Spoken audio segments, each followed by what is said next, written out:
May I have your attention, please? It's 1546. And you probably think that in Rome these things are unimportant. No, they are important. So, thank you for coming here. I will be the first speaker, followed by the lady here from the NATO Defense College. And then after that, we have a video, because if you look at the program, we had a director from operations headquarters, NATO Brussels. She could not come, so she sent us a video. You know, you have to go to be happy with that. After saying that, I say again, welcome, buon pomeriggio a tutti. The Foundation works on this region since a decade, and we continue doing this because it is very close to our interests and our values. And of course, I'm speaking of Southeastern Europe, this large area that spans from the Adriatic Sea to the Black Sea. We consider that the region should become part of the euro-Atlantic community, and the invasion of Ukraine has given a new sense of urgency. NATO is still upholding the open door policy, and the European Union is active in implementing a policy of inclusion that has strong roots. While war and violence still rage in Ukraine, outside the limelight of major media, a crisis is brewing in the Balkans. For instance, Serbia and Kosovo are still locked in antagonism, and Bosnia-Herzegovina is threatened by secessionist challenges. This is a good reason, I think, to accompany the nations of the area and their people from fragmentation to inclusion, from instability to long-term security, good government, and an accomplished rule of law. The region is complex, as we all know, for different reasons, due to its history, local nationalism, fragile economies, embattled democracies, and other things that you know. I don't have to be too long on this. Looking at positive things, I would like to underline that in the Balkans, the EU-NATO strategic partnership, that it exists, I tell you, it's not only me saying this, has proven its importance, each in line with their respective added values and working in the same direction. This direction is the final objective of full inclusion. NATO remains in Kosovo with the KFOR operation, keeping the same aim proven over 24 years of security projection. We shall not forget the region is subject to internal strife and external malign influence, Russia being an actor in this respect. Ladies and gentlemen, today the Foundation is addressing a number of issues that are relevant but are not often at the center of the international discussion. Our tradition is to promote a friendly conversation aimed at finding good common solutions. As usual, we wish to promote an informed debate at a scientific level, I underline that, in a spirit of respect, I also underline that, encouraged by the recognition that the region has an international priority, a recognized one. We prefer, as usual, voices coming from the region itself, because they are the main actors and nobody can substitute them. As I said, we focus on Southeastern Europe since a long time. We publish a monthly dedicated journal in English, and this is already the 10th conference on the region and its perspective. You see in the program that we are touching upon a number of crucial issues of general relevance under the catchword of resilience, to accompany the aspirations to reform and the final inclusion into the European and Euro-Atlantic institutions. I welcome a large number of speakers and moderators of the highest quality and recognized experience here today. Some of them are also long-time good friends, and we continue to work together. I wish to thank them warmly for having accepted our invitation here in Rome, and I remain convinced that this is a natural and privileged place for a serious conversation about this part of Europe. I conclude thanking the entire staff of the Foundation for their good work and their juvenile enthusiasm, and all those who supported us for this event. Buon pomeriggio a tutti e buon lavoro.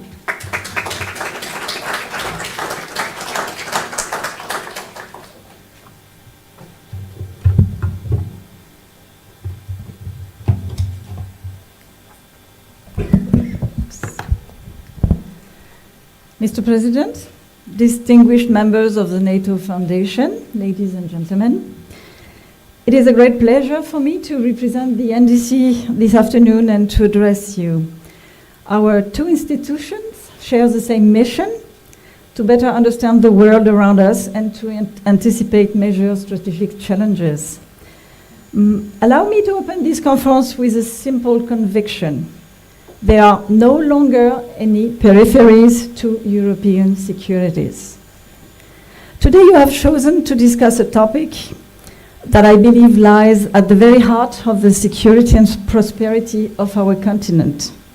The Western Balkans and the Black Sea are no longer marginal areas, but true security challenges for the euro-Atlantic stability.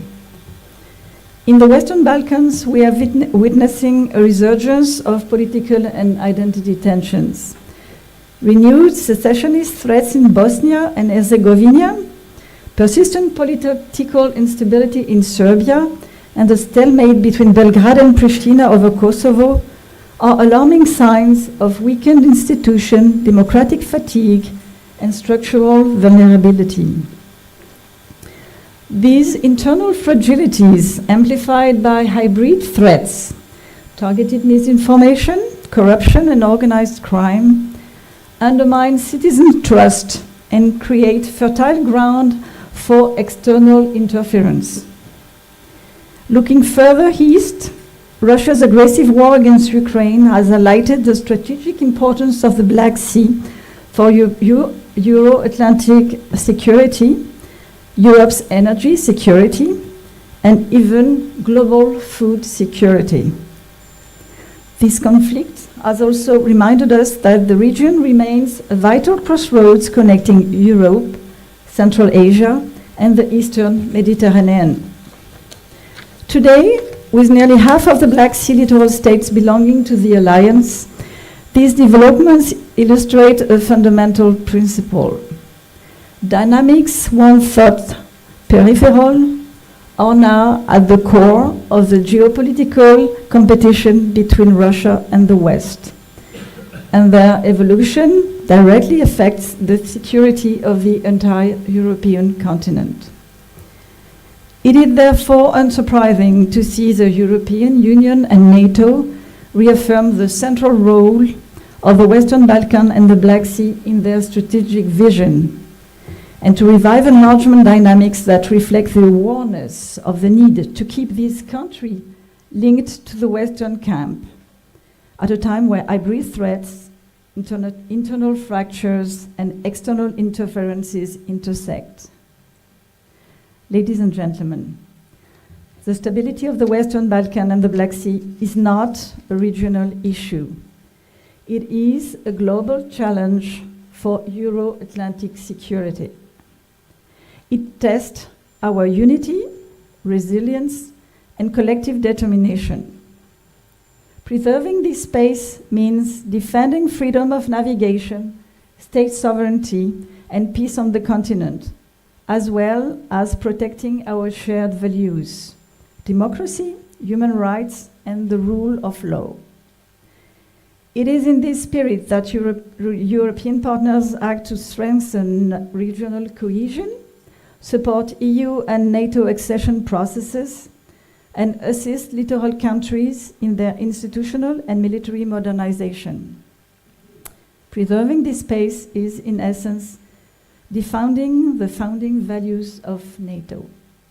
Thank you.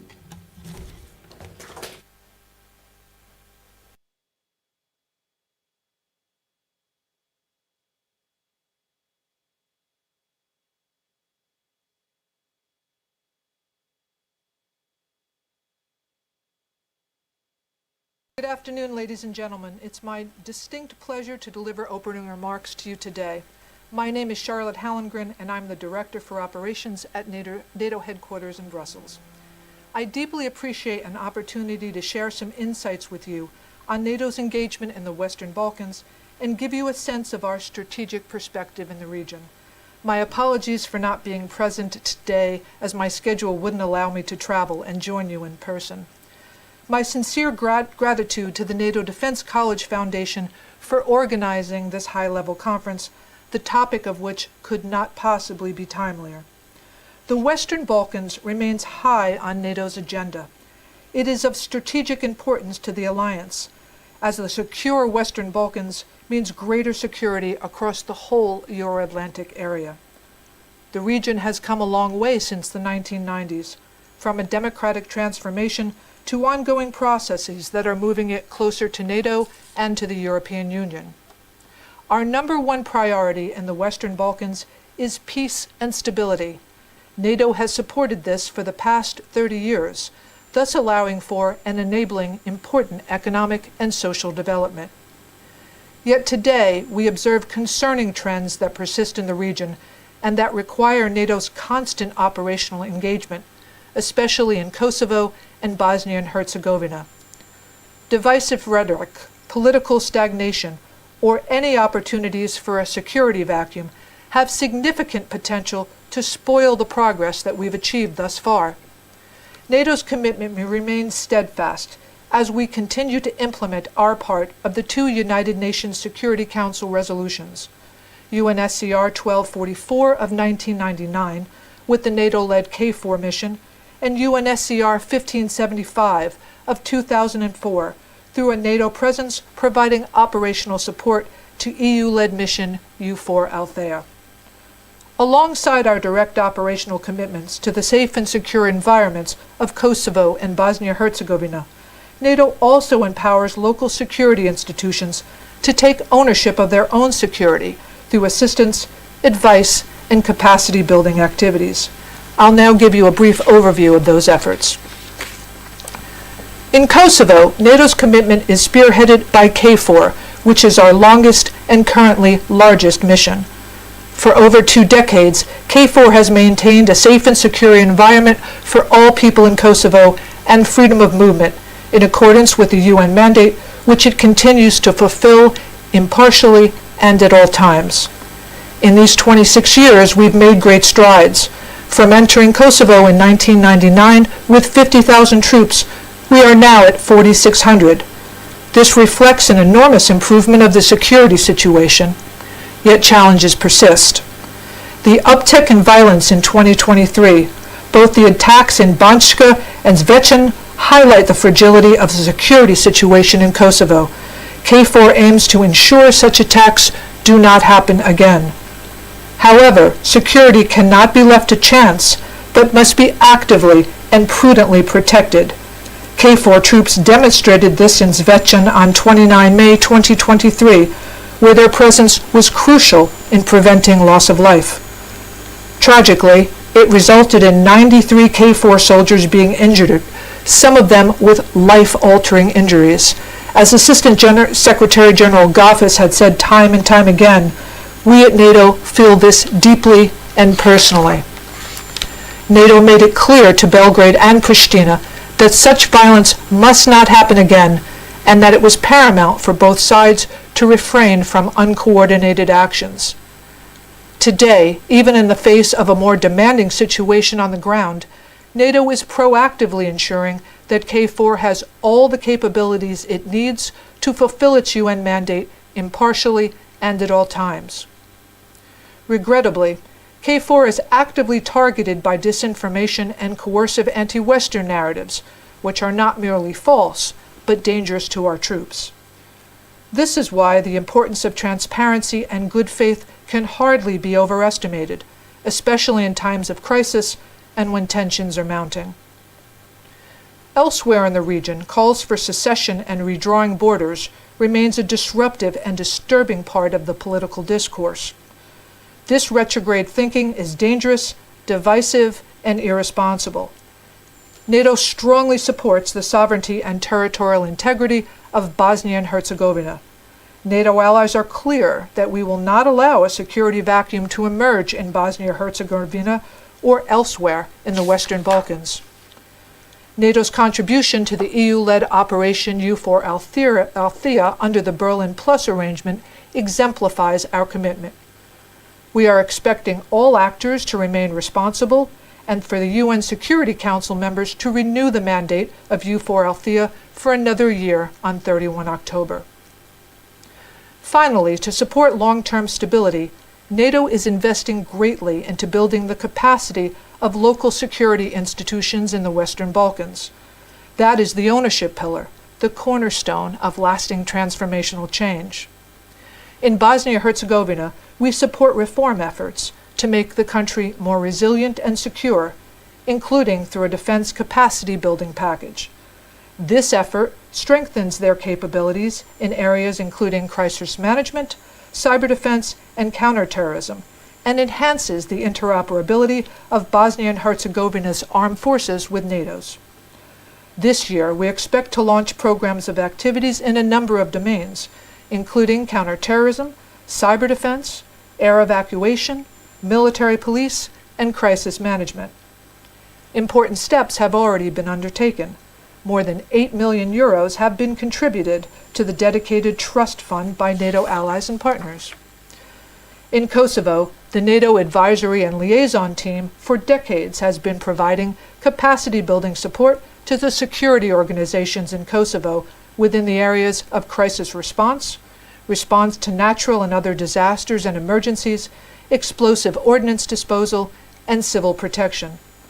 NATO's goal is to support Kosovo and Bosnia-Herzegovina to develop modern, transparent, and accountable security institutions, focusing on civilian oversight and democratic control of the security forces. Those efforts are long-term investments. They will have long-term benefits, too. We cannot afford to lose sight of those amidst crisis, nor leave gaps that would spoil any future reforms. The people in the Western Balkans deserve to live in peace and to freely decide their own future. This is the vision that NATO has supported and will continue to support. Let me be clear. The Alliance and our partners will stay fully engaged in the Western Balkans to support regional stability. We are prepared to adapt, to respond, and to reinforce our presence as necessary. But ultimately, lasting peace will come not from our troops on the ground, but from courageous and constructive political solutions. Our skill set is security, yet the region requires so much more. That is why NATO continues to fully support the normalization of relations between Belgrade and Pristina, led by the European Union. This is the only way to solve pending issues and secure a stable future, ensuring that the rights of all communities are respected and safeguarded. To move the dialogue forward, both sides must show flexibility, make the necessary compromises, and focus on the long-term gains. I thank you for your time and for the opportunity to address you today, and I wish you a very successful conference. Thank you.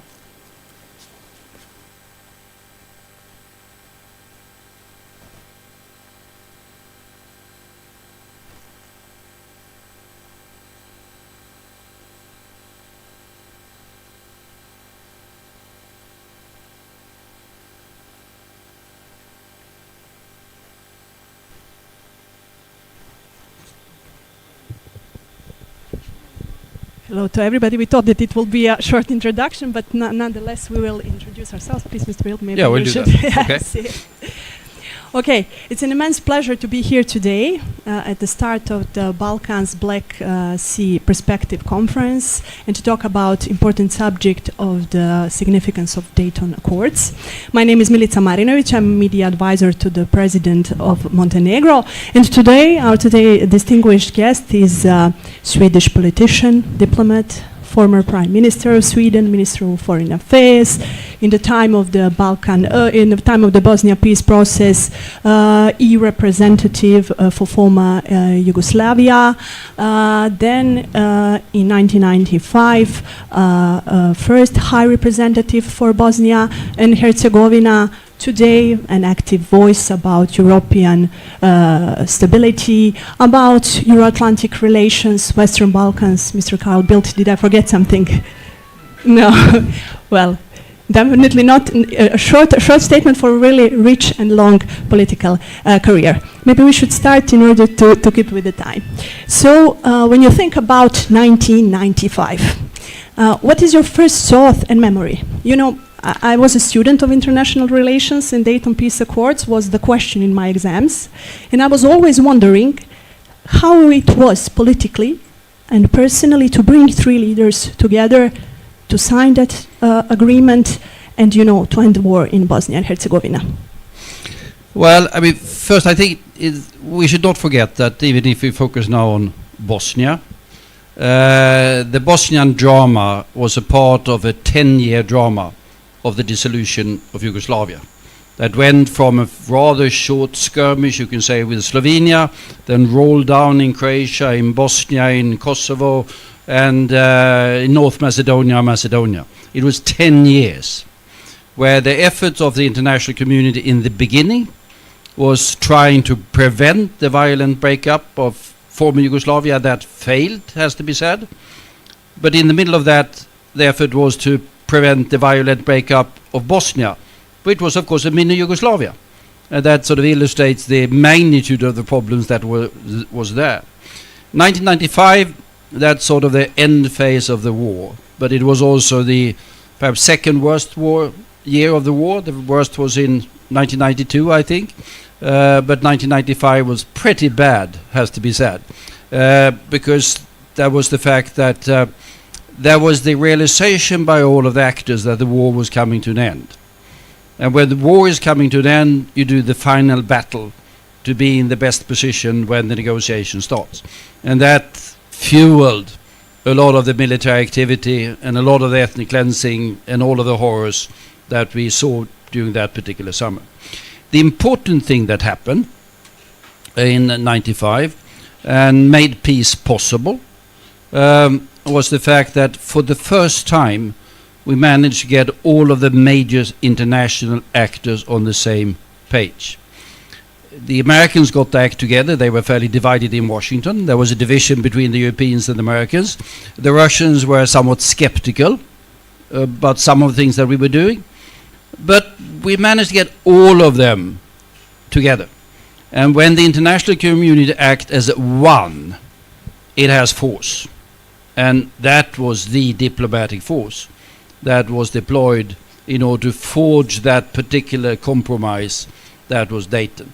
It has to be said, and that's of course the tragedy of it, that if you look at Dayton, it's not very different from the schemes that were there on the table, the diplomatic schemes that were there on the table before the outbreak of the war. But then the international community was not sufficiently united and not sufficiently determined, so war broke out, and then we had to go back to the drawing board and find the same drawings again and get the peace. You have some regrets from that time? Well, no, never regrets. I mean, it doesn't really help. I probably have. What could I have? Yeah, if I think at Dayton, we spent 3 weeks at the U.S. Air Force Base in Ohio. Sounds like a strange way of spending 3 weeks, and I can tell you it was. But you see what we did. All of those were there. We spent far more time dividing Bosnia than uniting Bosnia. That sounds odd. Yeah, because nearly, I was at 80% of the effort in Dayton went into drawing maps and having the details of the military implementation. I mean, we had, during the war, we had 20,000 UN forces during the war. In peace, we had 60,000 forces coming in. Their task was to divide the armies. And as those of you who are here from NATO knows and military planning, military wants to have every single bloody detail. Every single bloody detail needs to be sorted out. So 80% of the energy in Dayton was spent on dividing the armies, and only 20% on how we should bring the country back together again. with economic and political and diplomatic and constitutional things. That was the regret, I think. We Europeans were complaining somewhat, but it didn't always help. But it was a united team. Looking at the Bosnia and Herzegovina today and what is happening, did the Dayton Accords fulfilled its purpose? Do you still think that they are a framework for a functional and stable Bosnia and Herzegovina? Well, I mean, I would not have recommended that constitution to Sweden. But Sweden didn't have a civil war, and Sweden is not a sort of... I sometimes make... But it's a very complicated structure, the constitution of Bosnia. But I say that if you take a spectrum in Europe, you have, on the one hand, it's a complete failure is Cyprus. Because the Cyprus constitutional settlement has broken down completely. There's nothing. And we have UN forces patrolling a dead zone in the middle of the capital of the European Union city. That's a complete failure. On the other end, you can say we have Belgium, which is a fairly complicated thing. I mean, every time we have to ratify an agreement in the European Union, it has to go through 6 different parliamentary bodies in Belgium. If you are, for example, those of you who are in Brussels now and see the Maison Place Schumann, which is due to the fact that they can't set up a government in Brussels. It's like Mostar. But Belgium works because it has somewhat stronger institution. It has social insurance on the federal level, and that helps. Bosnia is somewhere in between. It sort of works, but could work better. And had I wished something, it would have been for the politicians of Bosnia during those 30 years to come together and improve the framework of Dayton. But they've not been able to agree on that. When you're talking about that, since you were the first High Representative, talking about your successor today, Mr. Schmidt, and also how do you assess his actions in the recent months and also the actions of political leaders in Federation and Republika Srpska? I have as one of my principles in life that I never assess any of my successors in whatever positions I've had, because that tends to be that it was better before. It wasn't. So I'm not assessing him. Assessing the politicians of Bosnia, I would have to be rather critical. Because after the war, when we closed down the war, we spent a huge amount of money. I mean, if you go to Sarajevo today, you don't see any sign of the war whatsoever. I mean, I can go and find something because I know where to see it, but otherwise you don't. Huge amount of money in rebuilding the country. But the politicians often saw peace as the continuation of war by other means. And that means that they go back to, whenever there's an election, they tend to go back to the nationalist rhetoric and say, those are the bad ones, vote for us to protect us against the other bad ones. So politics have been fairly divisive in the country, which has been to the detriment of the country. But it has to be said, I go back to Bosnia virtually every year, avoid Sarajevo as much as I wouldn't say that, but I mean other places in the country, so to see the real country.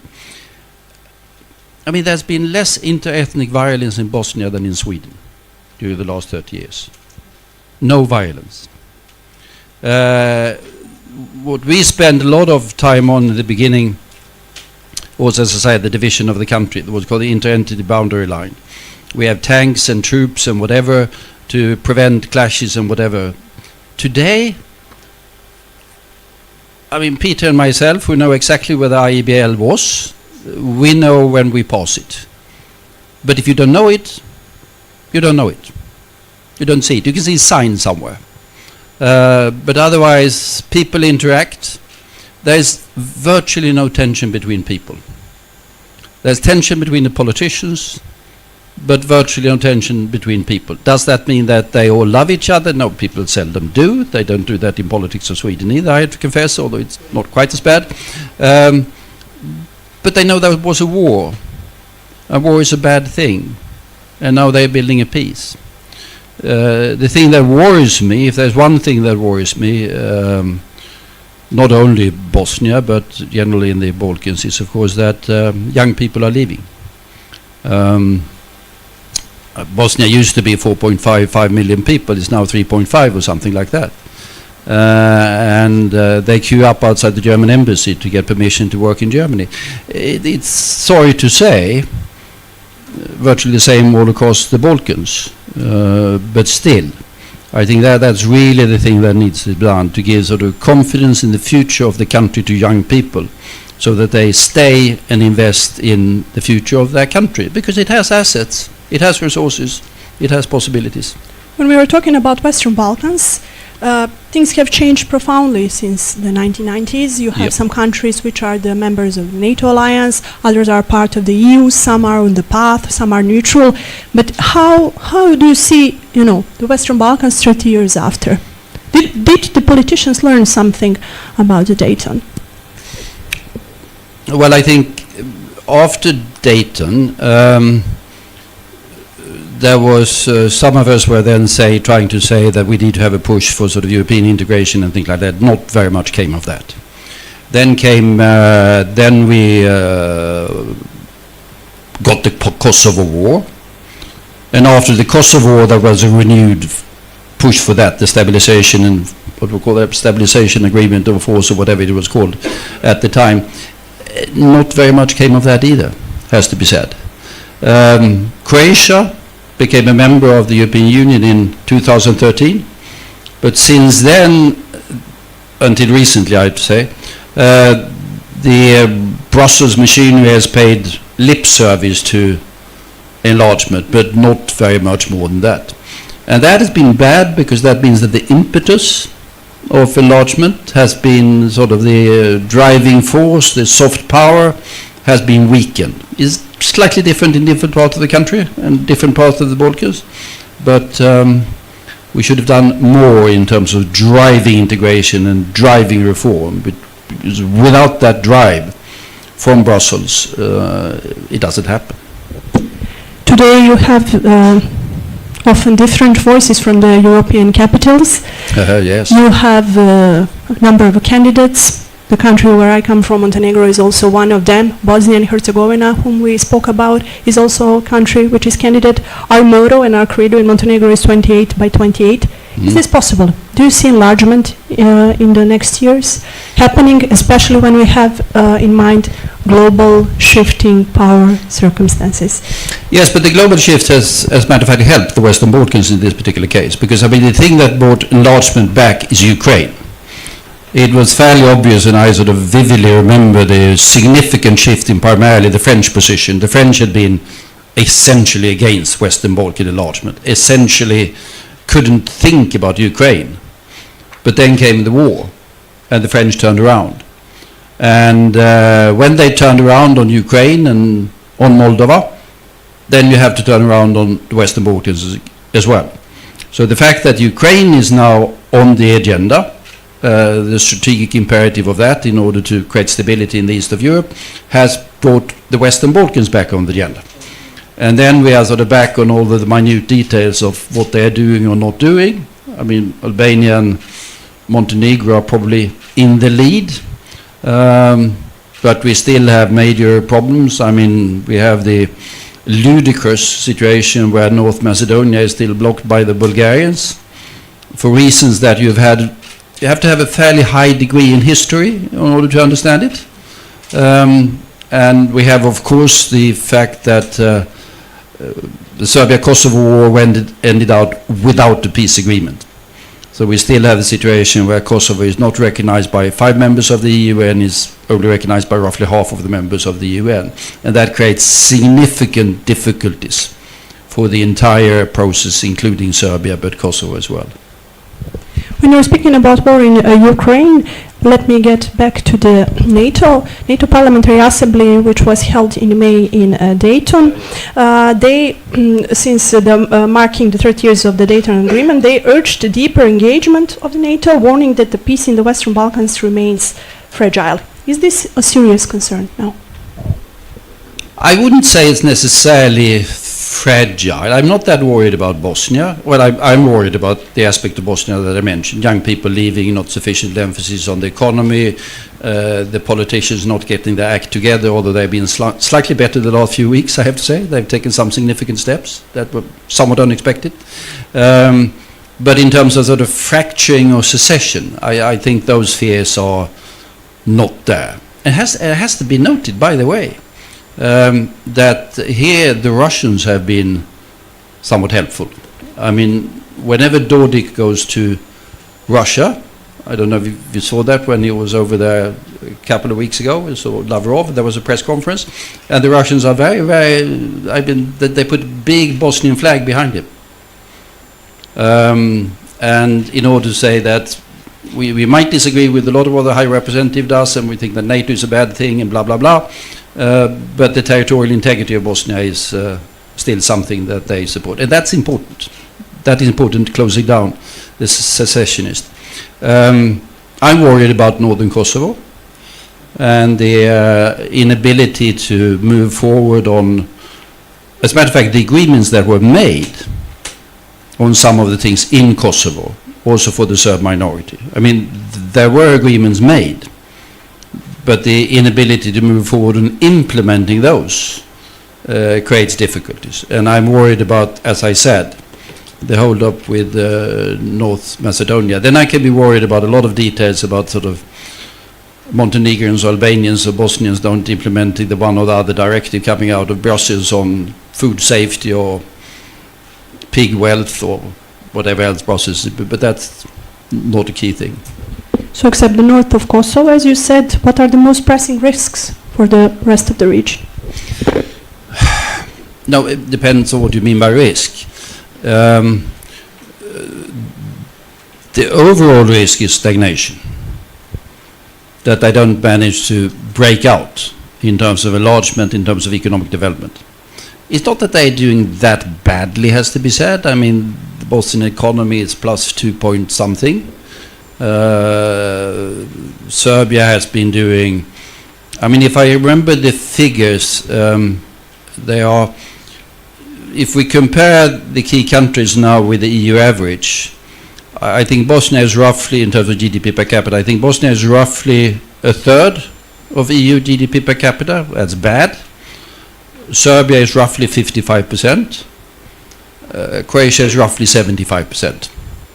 So there are, Kosovo, I don't know. Kosovo would be below Bosnia, I guess. So there are these divergences that must be overcome, and they can only be overcome by economic integration. And economic integration can be furthered by European integration, but can also be significantly complicated by political flare-ups. Northern Kosovo, to take just one example, which is the most obvious one. I mean, that's really the only one where I can see that I see be a security threat. I can see smallish things in Bosnia if I really spend some time finding something, but nothing that would make me awake at night.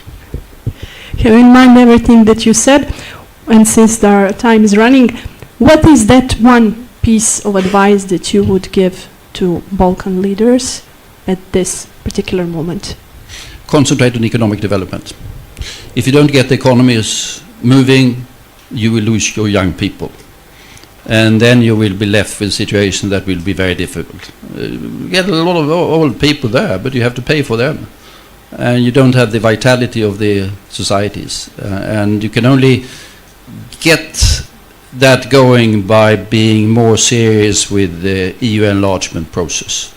That, I think, stagnation, because of the risk of attention, lack of attention on economic development, is probably the biggest long-term risk of the region. If you had a chance now, I have still time, if you had a chance now to rewrite some Dayton Agreement 2.0, what would you change? Oh, I think I spent a lot of time in Dayton trying to get them to abstain from the stupid arrangement that they have for the governance of Bosnia, where they have the three-person presidency, and then the person who could not be called prime minister, but is chairman of the Council of Ministers. And this was, of course, because, I mean, it was Alija Izetbegovic couldn't tolerate the thought of Haris Elagic being prime minister, so block the possibility of prime minister. And then they were all coming from the Yugoslav constitutional tradition. And Yugoslavia was run by these presidencies with rotating people all the time. So it started with, I think they wanted a rotating presidency of 7 people or whatever it was, and we said this is ludicrous, you can't run a country with a presidency of 7 people rotating, simply doesn't work. It doesn't work in Yugoslavia, by the way, at the end of the day. And at the end of the day, we managed to negotiate them down to 3, which was bad enough in my opinion. But that is the aspect of the governance that we failed to break their Yugoslav mindset. And at the end of the day, we had to say, it is their country. It is not our country. And if they fought to forward their country according to the constitutional principles and traditions that they have, who are we to come from California or Sweden or Bavaria and dictate something else to them? Mr. Bill, thank you very much for your insight and thoughts. Thank you. Thank you very much.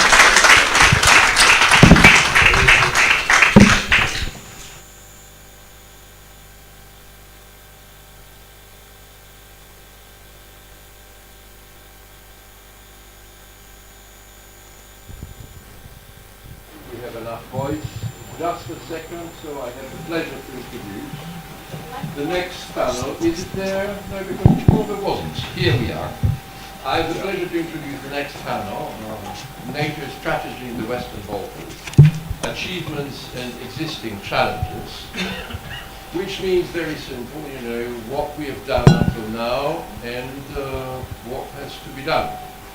Part of it, as you have seen, has been sketched in the before interview, but we have 4 excellent panelists, and I give you to them. Thank you.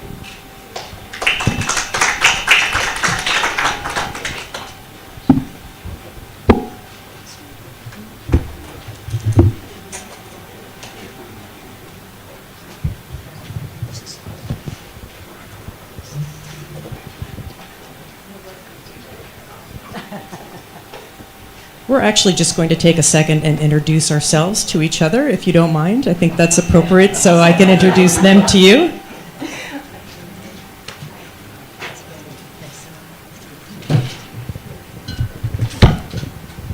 Good afternoon, everyone. Don't you love these bar stools? There should be a cocktail sitting here, I think. My name is Laura Jakes. I'm a foreign correspondent for the New York Times, based here in Rome.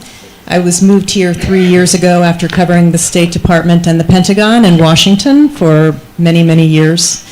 My assignment here was to start covering NATO support to Ukraine, which has broadened into deterrence, military deterrence, more European-wide. So you can imagine my response, or my surprise over the summer when I was talking to a general from a NATO state here in Europe, and I wanted to talk about Russia and Ukraine, and he turned the conversation very quickly to the Western Balkans, volunteered to do that. And he told me that the world should be paying more attention to the Western Balkans because tensions, he said, were running so high that it was going to again become the proverbial powder keg that we had been hearing about for the last 30 years. Again, I know that's a term we've heard for a long time, and after listening to Mr. Bildt, I wonder if that's a little alarmist, but this is what this particular general said at the time. And I assume that's mostly because Milorad Dodik was still in power, and this general was very concerned about his efforts to undermine the Dayton Accords and the High Representative's efforts to enforce it. But of course, it did get me thinking about how the West spotlight has swung away from this region. It was a horrible, obviously, thing that happened on Europe's doorstep in Europe.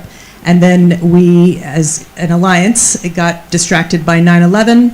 And now, of course, we have the invasions of Ukraine starting in 2014, and then again with the full-scale invasion 3 years ago. And I just find that so striking, and clearly this general did as well, considering how strategically important the Western Balkans are to Europe. And just as an example, the Western Balkans did not merit even a mention in the communique at the NATO Leaders Summit this June in The Hague. EU accession talks are still going on, as they have been for years. We know Russia has always been a driver of instability through its influence in Serbia and Republika Srpska. And it is still leveraging energy dominance and political patronage there and seeding disinformation across the rest of the region.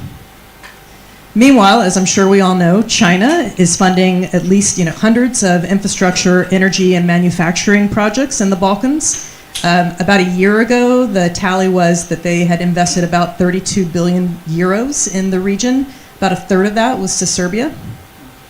And of course, we can't forget the massive cyber attack by Iran and some of its agents in Albania that obviously sought to sow distrust in financial institutions and undermine the government. As one analyst put it, a fragmented Western Balkans weakens the broader European order and undermines transatlantic security objectives. So, today we have three experts who will guide us through the region's challenges and how to counter them. Zeynep Alemdar, sorry, the Director of Foreign Policy Program at EDAM in Istanbul. Peter Sorensen. Sorry, I'm going to jump around here just to keep everybody on their toes. Peter Sorensen is the EU Special Representative for the Belgrade-Pristina Dialogue and Western Balkans Regional Issues. Big breath after that title. It's a long one. For the EEAS, which is the foreign policy arm of the EU in Brussels. And Vesla Cherneva, the Deputy Director of the European Council on Foreign Relations in Sofia. Based in Sofia? The European Council on Foreign Relations is based in many places, but yes, based in Sofia. Sure, understood. So I'm going to turn it over to our panelists to give some introductory comments, and then I will have some incisive questions, obviously, to ask of all three of them, and then I will be opening it up to the rest of you to ask questions. I'm sure you came prepared, and I'm sure, honestly, your questions will be much more interesting and insightful than mine. So, Zeynep, why don't you start us, please? Thank you. It's wonderful to be here. Thank you for the invitation. What I was told to do was to talk about the evolving role of NATO post-Trump 2.0 and its impact on the Balkans. So I will try to basically draw a frame about how Trump's effect on NATO actually is actually enrolling. One of the things I think we all know what he did. We all know what Marco Rubio said. But last month, during his speech at or this month actually, during his speech at the UN, he said that the US champions sovereignty and rejects globalism in front of the 192 members of the UN.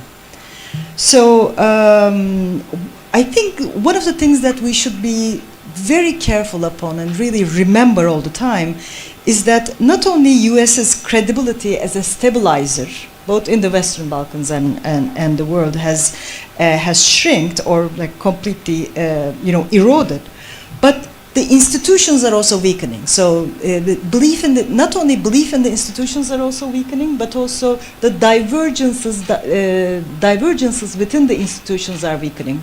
What we academics call usually is thinning of the institutions. Yet the more important part is this, that multipolarity was already in the cards since the end of the Cold War, but what Trump's move has done is that he highlighted the significant divisions in the post-World War II order. So, and encouraged alternative power centers. So not only Russia and China, but middle powers are also regrouping under various institutions. Moreover, Trump also disregards multilateral diplomacy, and he prefers leader-to-leader, bilateral relations. And this actually sidelines formal frameworks for conflict resolution, and I think that's one of the biggest challenges that we are facing right now. And NATO leaders, as our video speaker also made very clear, are aware of this. You know, in March 2025, Mark Rutte visited Sarajevo. He said, you know, NATO's firm commitment to the stability of this region and to the sovereignty, territorial integrity, and security of Bosnia-Herzegovina is intact. He also mentioned the Dayton peace accords and how they are still the cornerstone. Then we had the Parliamentary Assembly report in September 2025 that underlined that Western Balkans is increasingly vulnerable to malign external influence. They were talking about Russia, they were talking about China, but also there was a lot of debt sustainability concerns, there were a lot of long-term governance concerns. So I think these are the types of the things that we should be probably thinking more about in the coming years.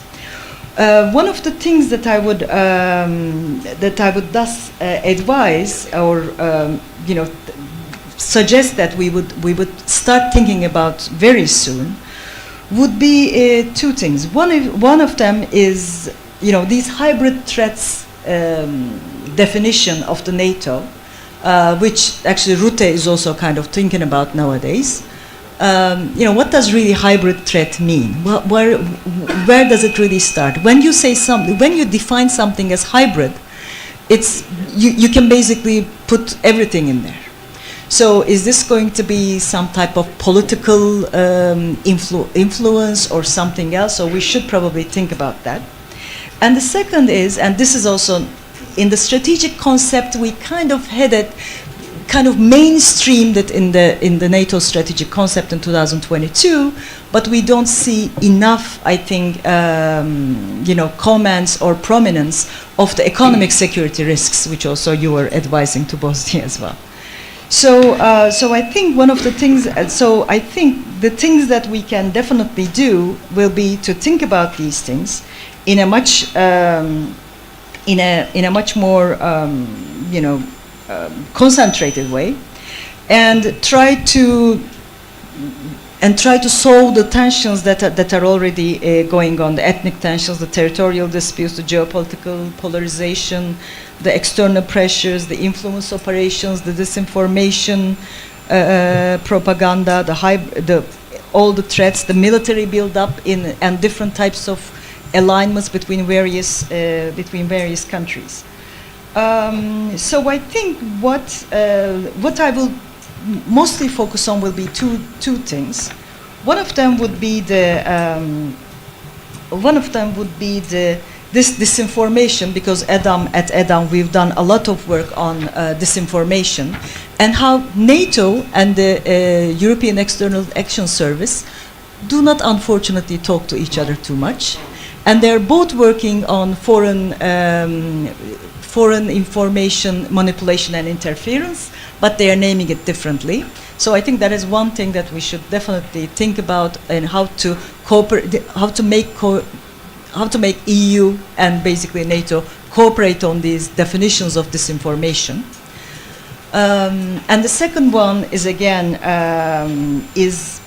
you know, as you also mentioned, you know, these Chinese investments in Serbia actually equal to all 27 EU countries' investments in Serbia. Russia controls Serbia's energy markets. Bosnia-Herzegovina has 2 refineries which are both owned by the Russians. So, you know, one other thing that we should do is, you know, how to basically increase economic security within the NATO's strategic overview. So thank you. Thank you, Sonat Zeynep. Before we move on, I would just like to ask people to silence their cell phones so we don't miss what our panelists are saying. I'd really appreciate it. Thanks. Peter Sorensen, could you lead us off with what it looks like from the EEAS? Thank you very much. Yes. Thank you first of all for inviting me to this event. As one of Carl's former employees, it's fantastic to be back here and talk about things we really like and as he alluded to, the region is something that's close to heart. So I have been working with the place since 1995. I have worked in Zagreb, I worked in Sarajevo, I worked in Skopje, I worked in Pristina, and I worked in Belgrade, and then I'm back to Sarajevo. So that has been my trip. And now I was lucky enough to get back to work with the dialogue that's been mentioned before. But I will ask to say a little bit about how to prevent crisis in the way we are working today, and I will take my departure in Operations Director Hellengren's words about the dialogue, because that's one of the few areas in which the military and the civilian comes hand in hand in the region today. But before I do that, let me just say I probably subscribe to the description closer to that of Karl's than that of the general. People are living in the area, but are they using their institutions, or the institution being used to this fullest? Probably not. Where there is a challenge really is on those areas and those things where we haven't found a resolution. And this is where the dialogue comes in. Because what happened was, allow me for 2 seconds on history. 1999, NATO bombed Serbia, and the UN administration in Kosovo installed. United Nations took over the administrative responsibility for the territory. The jurisdiction was established at Kosovo, and UN governed the place.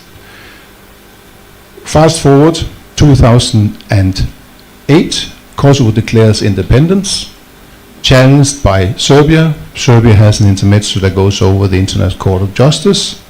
International Court of Justice in 2010 comes out and says that the Declaration of Independence is not illegal from a international law point of view. And then the General Assembly invites the European Union to facilitate a dialogue between Pristina and Belgrade. Pause a second for that. We had 50,000, as we heard from the introduction, we had 50,000 soldiers in Kosovo and 8,000 policemen over the years. And 2011, 12 years later, we invite the parties to sit down and talk to each other and find the solutions. And that is the context in which the dialogue was born. Since then, 90 agreements has been made about practical things of running border boundary, and I say that's because some has recognized, some has not, depending on where you come from. Arranging practical arrangements, such as getting what was before and during the UN reign was Serbian municipalities. Suddenly were municipalities that was run inside the Kosovo system. We transformed the police from a Serbian police into a Kosovo police. They transformed the judiciary from Serbian into Kosovo, and so on and so forth. These 90 agreements basically focused on making life for people living there as normal as could be, while not touching the issue about status and so on and so forth. And mind you, these things were happened by agreements, not by force. UNMIK couldn't do it with military. The parties did it themselves by talking. But one thing that's very clear is these things take time, and the political reality needs to be there. It was not a Dayton exercise where you brought everybody to an army base. It is an exercise that happens in a normal political environment where the political realities of the two sides needs to fit as well. So where the issue of the military creating the safe and secure environment is supported by a political reality with a process that moves forward, this is where you see the dialogue today. And it has been a success insofar that there has been things going on and has been agreed which we never thought we could do. Now, to the point that was made early on, that we have the northern part of Kosovo that is concerning, it concerns a lot. We had elections yesterday and everybody participated. Now we wait till 1st of November to see if the mayors are installed again. If that happens, we are back on track with running a Kosovo as it was agreed by the parties. I'm going through this to say these things takes time when it's not a peace agreement as such, and this is what we have been doing.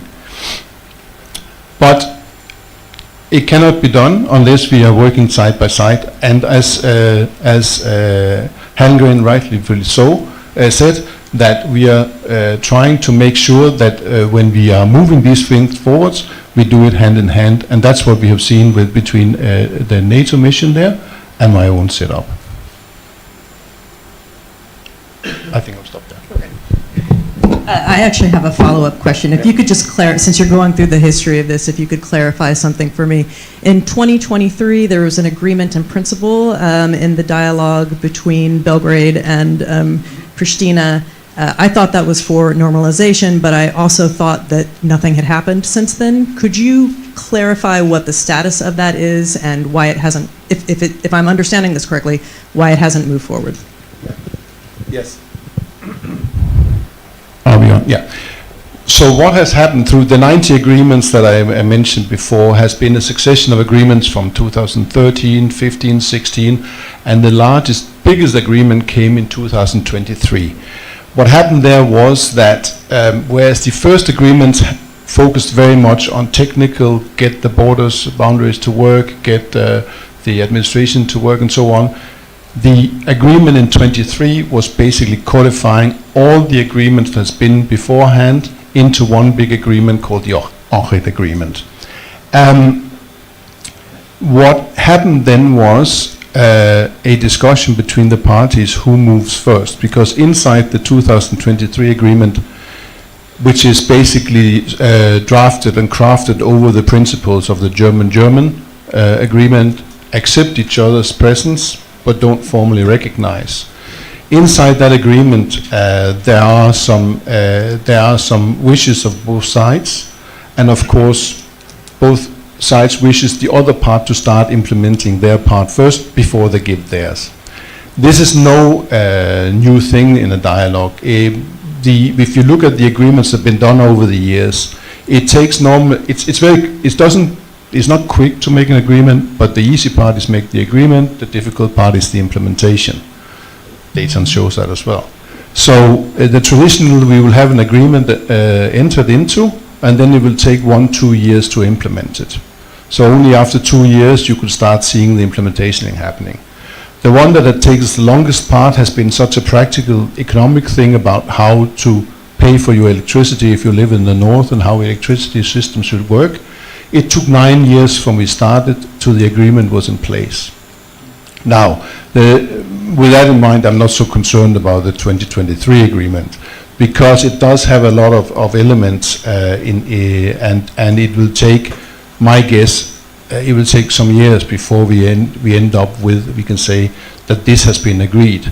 But the difference with the 23 agreement compared to the other more practical, technical ones is this one is super political as well, because it includes live and let live, the live and live part that was in the German as well, and that will take time to implement. It requires Belgrade accepting that Kosovo becomes member of international organizations. It requires that Pristina accepts that a methodology is found that will allow for Serb majority municipalities that they somehow can cooperate and work together. It will require that Belgrade accept symbols and things like Pristina is using. I imagine that has to be from a country that doesn't recognize Pristina as an existence. So therefore, it will take time. So the agreement is in place, and now we are quietly mulling through, plowing through, finding ways to do the implementation. It takes the problem that the challenge we have is that every time we meet and people know that we meet, there's an expectation that we have results, and we don't.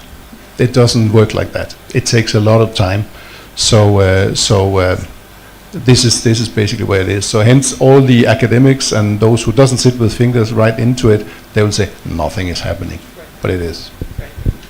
Yeah, I would just comment that results are what spur resources, right? I mean, that's where you get more buy-in from your countries to continue supporting this process. And Vesla, just give me one more second with Peter, because I want to push on you on this. Is there a deadline for ratification of the 2023 agreement? There isn't a hard deadline written on paper. But I believe myself there is a deadline out there that, and that goes for any international agreement, diplomatic arrangement. If you agree and you don't get it implemented, it dies dis vittuto. So I believe that in the coming year, 1-2 year, we need to start seeing movement on implementation. The time that has been spent now in disagreeing of what not to agree on, fine, that is acceptable in this line of business, but there has to be, within the next year or two, there has to be some movement on these issues. Thank you. And Vesla, if you could talk to us a little bit about some of the new and old challenges that the Western Balkans are facing. Yeah, thank you, and it's great to be here. And speaking after Peter will probably feel simpler and easier, because he's obviously explaining a very complicated process that is very difficult to implement. But I mean, having also Carl here, also with what he told us about Dayton, this is really a little bit the fate of the Balkans, to be going through processes that to some may look like going in circles, and in the last couple of decades, and I say that because Carl may be Peter's former boss, but he's kind of my current boss, being the co-chair of ECFR. But we worked together on something called International Commission on the Balkans 2 decades ago.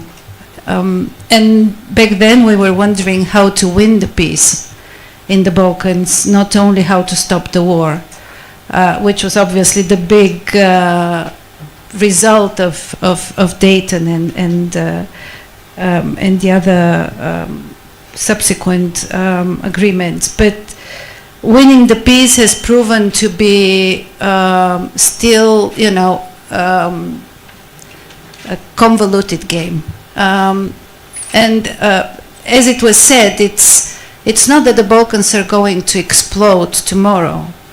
The story there is really about demography, about economic development. It's, by the way, also about democracy and what happens with the democracies in those countries, because the more they get disappointed by their perspectives to join the EU, the less it becomes probable for the reformists in those countries to kind of win the trust of the publics. Also, it's very difficult to do reforms when you don't have allies, and the biggest ally of all the reformers has always been the EU and NATO.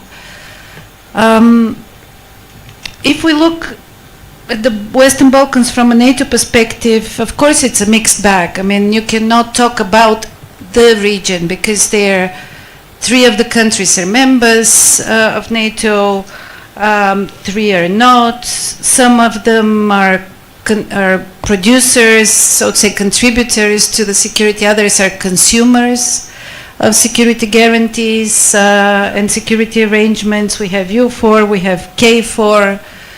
We remember the Banska incident in Kosovo, which was the highlight of the security risk that still the Western Balkans present. But there is, of course, the whole movement within NATO. I mean, everything that has happened in the last year looks like a roller coaster also from a NATO perspective. It started with the French president saying that NATO is brain dead. Then now we have the American president talking about NATO as they. We have a lot of diverging interests vis-a-vis the Russian war in Ukraine.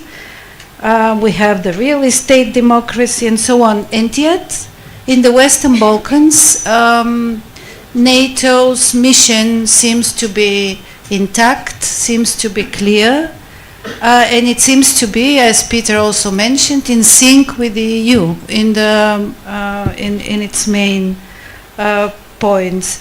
So on the one hand, there is an issue of trust. So how much can countries in the region and societies in the region trust NATO and EU? And on the other hand is how those two cooperate. And I think the fact that there is this blurred horizon in terms of the EU integration has created not only, as you said, space for third actors, China and others, but it also has created space for internal, let's say, bilateral arrangements. I mean, we have seen new, they call them military alliances. These are actually political declarations. On the one hand, Croatia, Albania, and Kosovo wanting to work together, and then immediately Serbia, Hungary, and Republika Srpska also signing some sort of a program for military cooperation.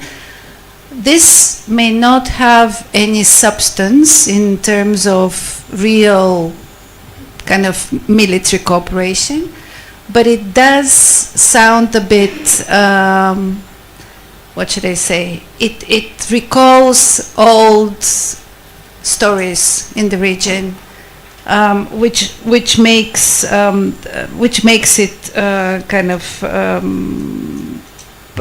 not having a really very positive connotation. And last but not least, what Zeynep started by, the hybrid threats in the Balkans, something that we have not been we have not been able to tackle that through the EU, and this is obviously a blind spot, a huge blind spot for the EU. And this has become the name of the game in the region. It is obviously about media, about manipulation of public opinion, but it's also about, training Moldovan interference officers, so to say, in Serbia in order to get the pro-Russian vote in Moldova to prevail. I mean, this is actually a much more complex and complicated set of threats on the societal level that we're discussing. I will not spare you also the elephant in the room, which is the state of the Serbian democracy and what is happening right now on the streets of many Serbian towns.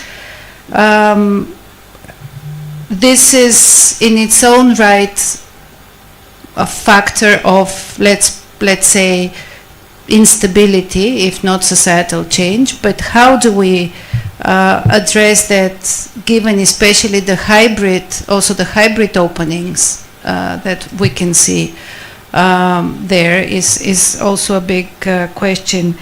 And to conclude, I think, because the Black Sea was also in the title of this event, I want to say that if there is a bigger role that NATO would play going forward in the Black Sea region, and that most probably is going to be the case, I think the Western Balkans are probably going to resort even more to their EU kind of side of the coin, so to say. And that means that the EU has to be much more prepared to tackle all sorts of challenges, including the ones that we just discussed: hybrid, the democracy challenge, and security challenges more broadly. Thank you. I want to stay with you for a moment. Almost a decade ago, you wrote about a, quote, firefighter approach that Europe had taken toward the Western Balkans, which I understood to mean was more of a reaction instead of strategizing on how to work with the Western Balkans and how to help the situation. And I just wonder now, we hear so much from NATO, Mark Rutte says it all the time, that regional leaders need to take the lead to move forward. I think Carl said something about it, or the operations director did as well. Exactly how is that supposed to manifest, do you think? And do the regional leaders have the resources to do something like that? The firefighting mode of the EU was basically because the EU did not have any ambition at that time to enlarge. I mean, this was quite clear to the region. We saw this changing big time after the beginning of the Ukraine war. We discuss much more the EU being a geopolitical actor, having much more geostrategic considerations, also vis-a-vis the enlargement. I was in Montenegro last week, and the Montenegrin government indeed wants to be finished and in 28. I don't know what here the audience feels is the mood in Rome, but I do not feel huge enthusiasm in the European capitals. And if this is the case, if we miss the opportunity to prove that the enlargement is alive, this is also going to present a big security risk, because then the leaders of the region will be right to turn around and say, you know, you actually don't want us, you don't mean it really, so why should we make the effort? If this is the case, we have to be very careful in calculating what is that we can offer them. Can we offer them some sort of a privileged partnership? What does it mean? Can we offer them a special security arrangement for those who are not in NATO and so on? But this has to be really thought through, because I think muddling through, like we have been doing this in the last 10 years or more, is just not good enough anymore. Yeah, I think that's a good way of putting it, the muddling through this process. Zeynep, when we think about the evolving role of NATO in this new scenario, you took it to Trump, which I think is right. My first reaction was to the evolving scenario of Ukraine and the priorities that NATO puts on Ukraine versus other issues. And as you have both said, the evolving threat of hybrid is ever growing. And I think NATO and most countries are struggling with how to address this.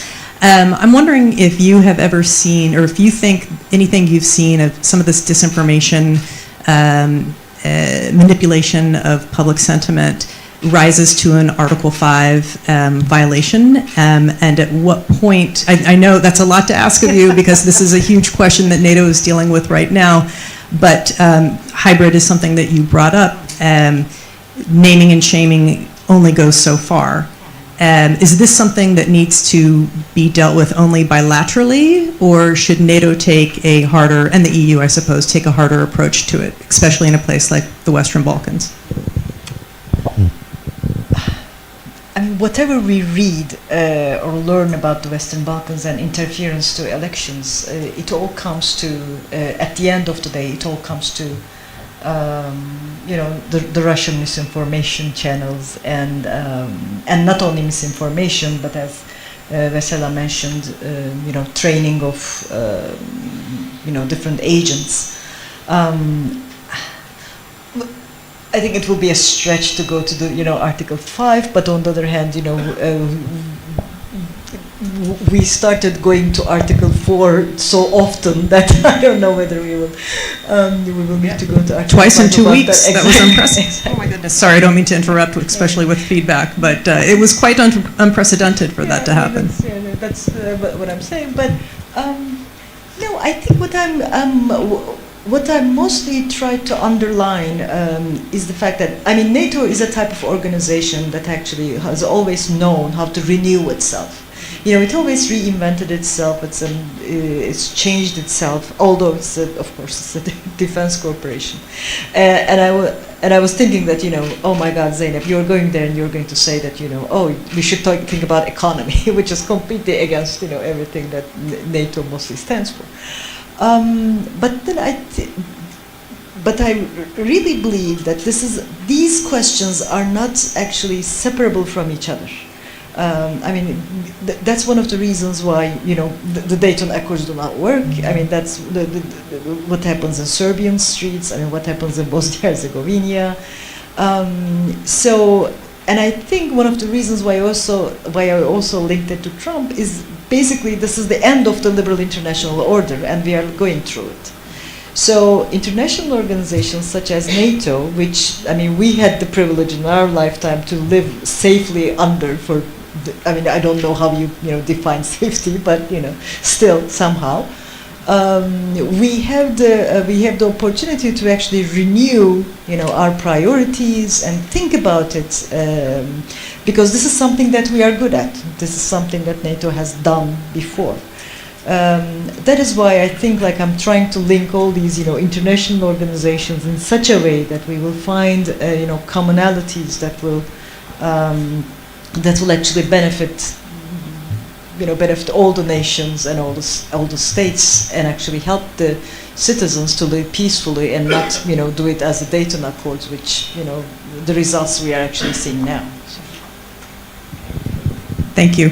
I'm going to ask one last question of Peter, and then I'm going to open it up to questions. So if moderators could get their microphones ready to pass around, I'd appreciate it. Peter, I'm curious about how the end of the war in Ukraine might affect the situation between the Serbs and Kosovo. If Russia ends in a position of strength, does this have a knock-on effect in empowering or emboldening the government in Belgrade? That's a big question. And that I wouldn't know what to answer to, but when you started your question, I already knew that I would say it won't have an impact on the conversation between the two sides that I'm dealing with right now. Why not? Because what they're dealing with is they're finding a way through their own situation that they both have claim to the same territory. You can, of course, by extension say, okay, maybe when there is an end, is there a territorial question there and so on? That's true. We don't know. So I think at this stage we can't answer that question. But I can more than saying that the diplomatic work we do with Pristina, Belgrade, there's enough energy in that in itself that external things. Right now, I have my doubt will have an impact. They need to figure out how to resolve this between them. They are halfway in the German model. Well, we shall see. I hope you're right. Okay, did either one of you want to? Yes, Vesla. I'm very happy that I'm not in a diplomatic role here. Folks, that means this is going to be a great answer. Go ahead. No, I just think that if Russia is to win, we will have a whole different picture in the Western Balkans. And this is quite clear. And it's not, I agree with Peter that on the negotiations of the 23 agreement, it's probably not going to have a direct impact. but it will have an impact on us. It will have an impact on our legitimacy to offer,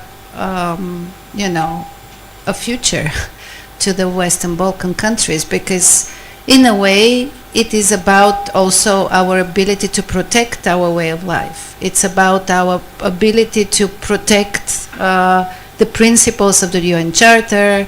A lot of it is obviously about borders, territories, and in the Balkans this is still a very sensitive topic. And frankly, I think this would be the least of our problems, probably. Okay, thank you.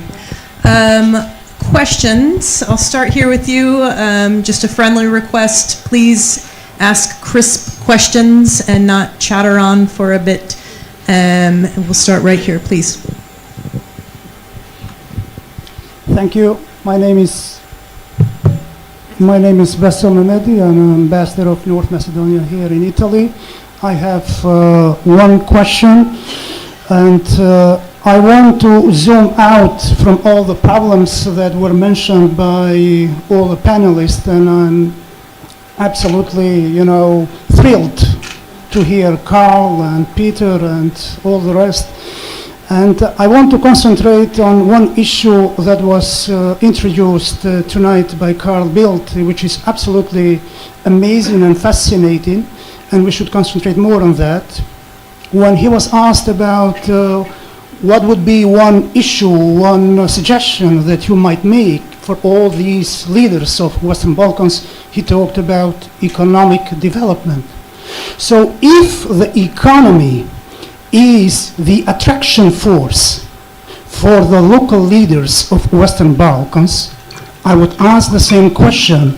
What would be the attraction force for all the international players that Carl talked and everybody talked, that US cannot understand each other within NATO, within EU, there is an enlargement or not? What would that one issue, like the economy that Carl talked about, local players, what that one issue, the attraction force of all international leaders would come together?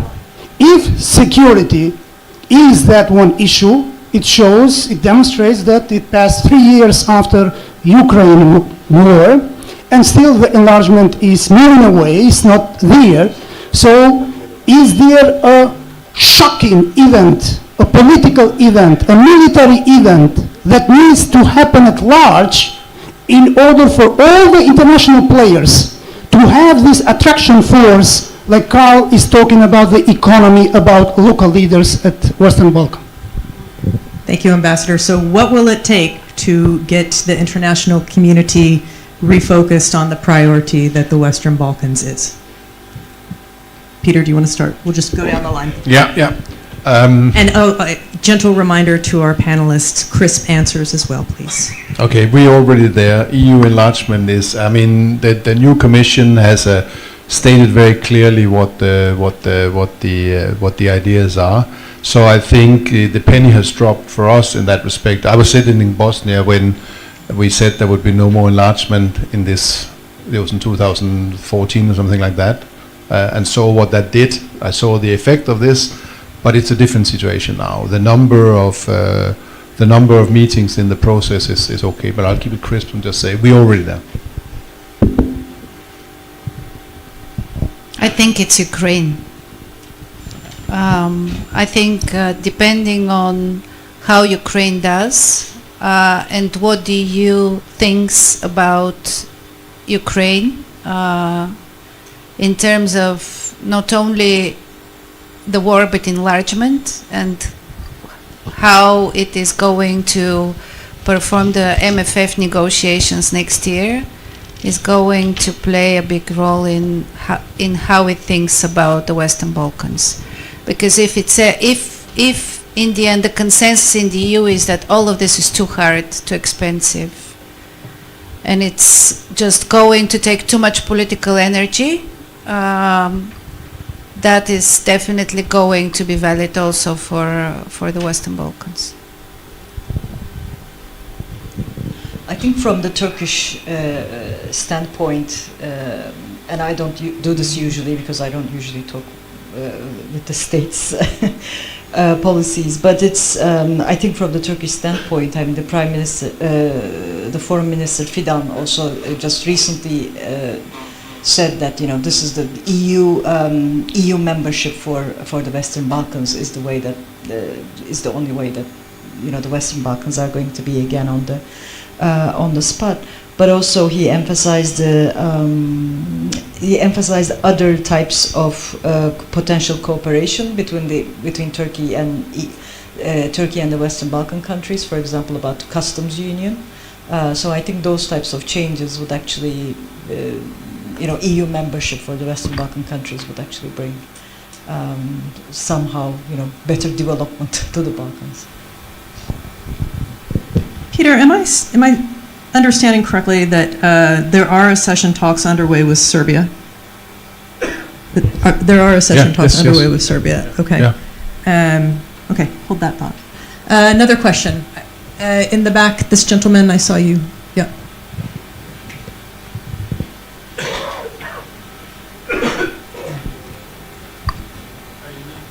Yeah, it's coming.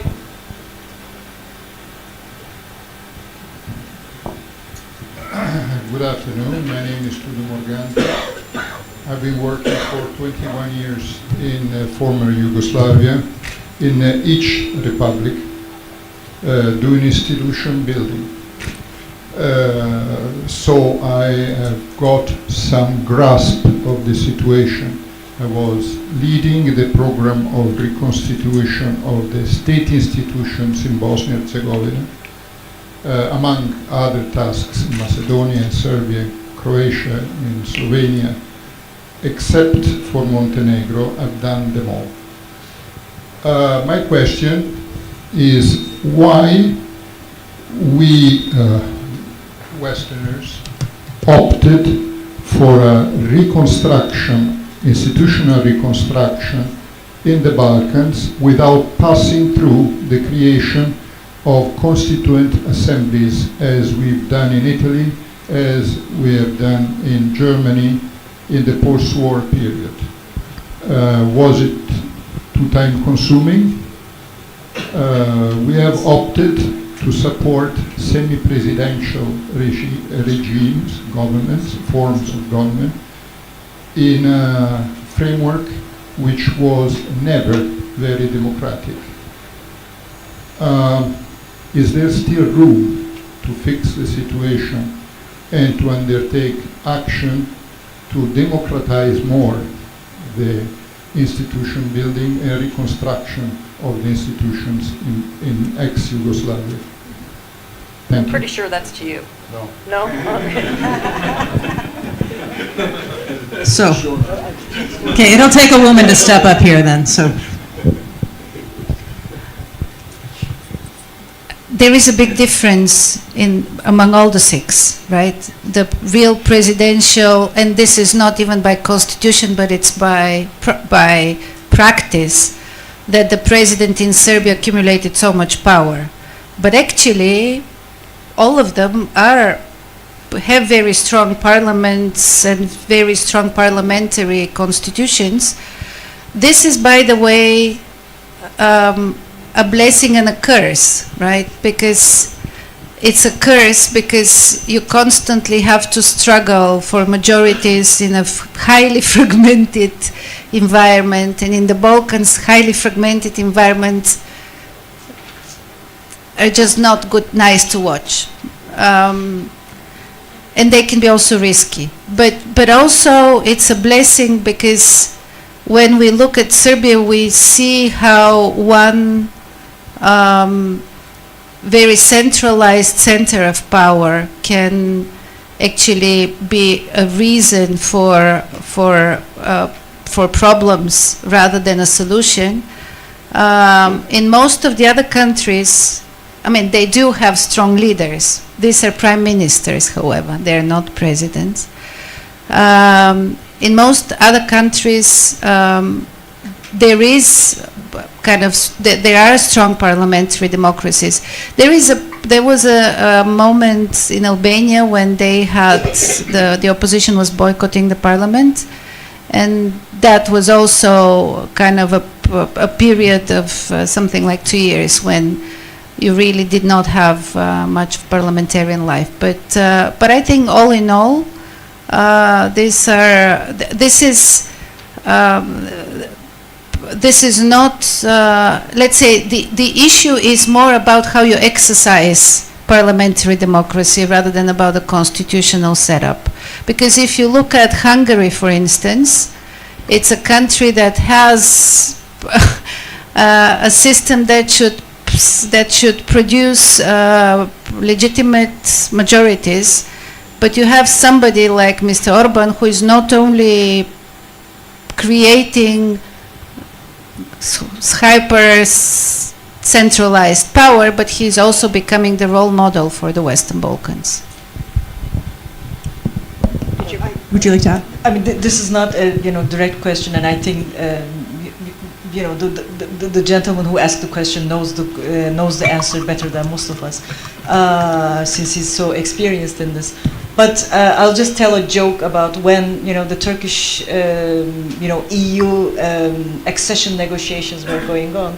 We were actually joking to ourselves. We were like, oh, we wish we were like the Balkans because they didn't have a constitution before, or they didn't really have a democratic background before. So it might actually be easier for them to accede to the EU and get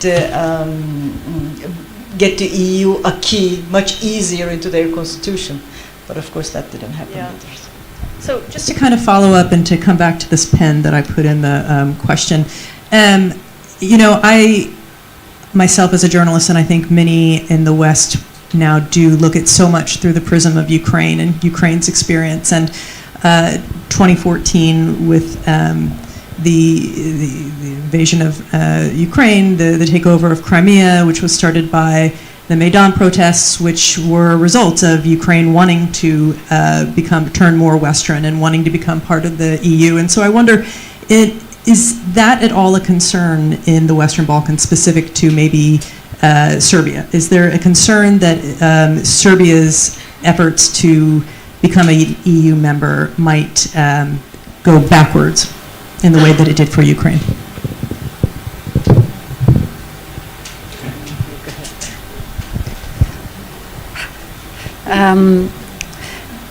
The thing with Serbia is that it started late, but it was actually the country which was always considered as being the one that is going to produce the enlargement for the whole of the region, because it has this very special role for the whole of the Western Balkans, and also because once you have Serbia in, you can also get all others in together with Serbia, including Kosovo, so that Serbia cannot veto any of the others. So there was this logic.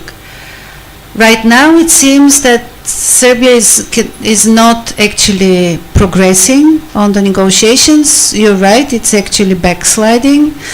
There is this cluster 3 that Serbia was supposed to open end of last year, which didn't work out.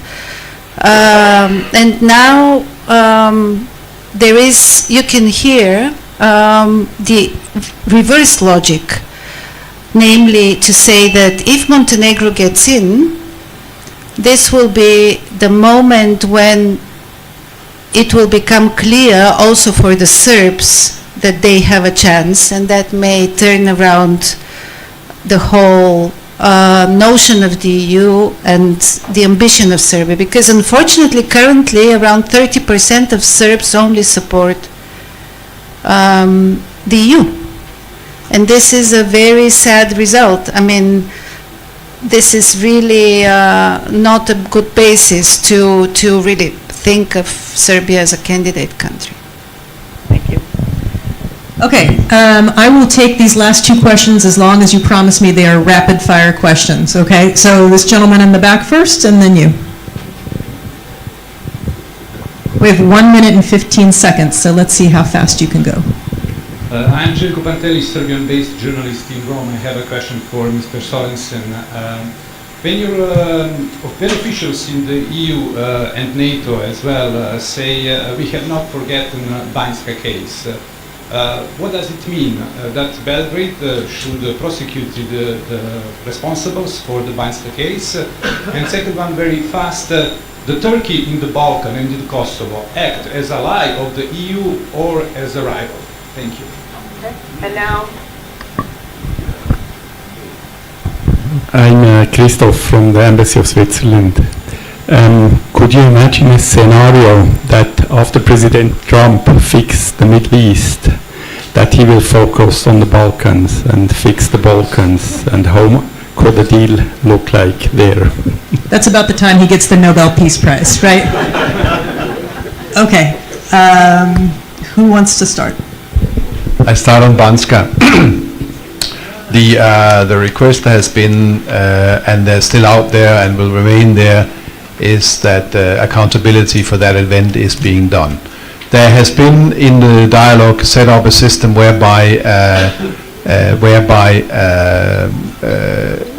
that the two jurisdictions can exchange legal information that they need. There's also an agreement that crimes committed in Kosovo are prosecuted in Kosovo. So obviously there stops my answer to your question, because what does that mean? Then we will have to see. But first, the legal information on the case needs to be exchanged, and it's not. So, and the other question. Turkey is the head of KFOR mission right now with the commander. The KFOR commander is from Turkey. There's your answer. Now, Trump. Can I just take this very briefly, because we have been following the US policy towards the Western Balkans very carefully in the past months. Everybody was worried that if Trump comes back, he's going to live again through his ambitions to pacify Kosovo and Serbia, as this happened during his first mandate. It seems that the Balkans are not really on his radar. Yes, there are some hotels that his son-in-law is procuring and building in Albania and in Serbia. But the fact is that the Western Balkans, I think, appear only as an economic opportunity. There was apparently a meeting in the UN, during the UN General Assembly, with leaders from the Western Balkans, where Ambassador Richard Grenell and Scott Bessent were present.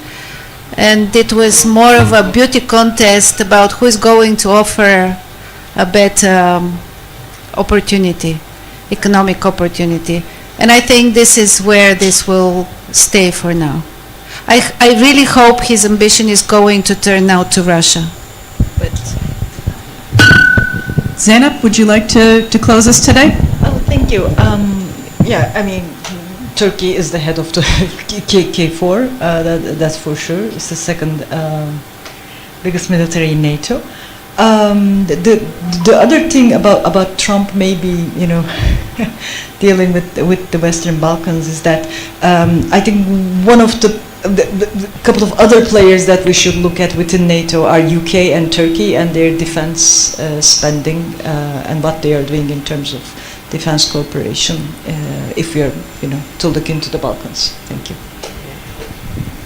All right, could you all please join me in thanking this fantastic panel? We went wide, we went deep, we laughed, I learned a lot. Thanks for all of your questions as well, and I think we have a coffee break now.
check, check, check, check, check, check.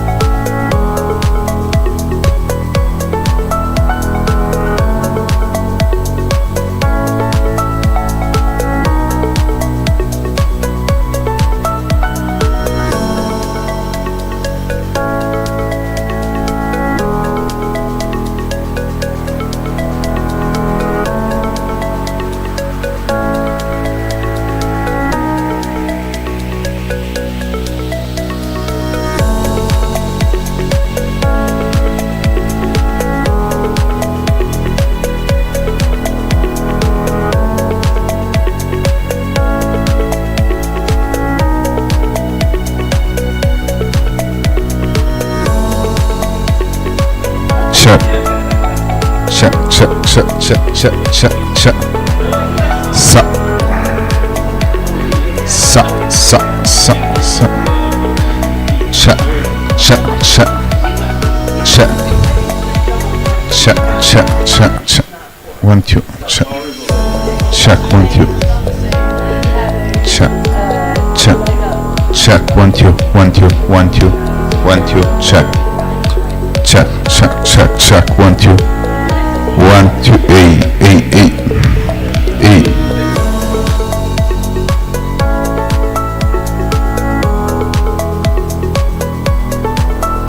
8, 8, 8, 8, 8, 8. Check. Check, check, check, check, check, check, check. 1, 2, check. 1, 2, 1, 2, check, check. Check, check. Check, check, check, check, 1, 2, check. Check, check, check, check, 1, 2, 1, 2, 1, 2, 1, 2, 1, 2, check. A, sa, A.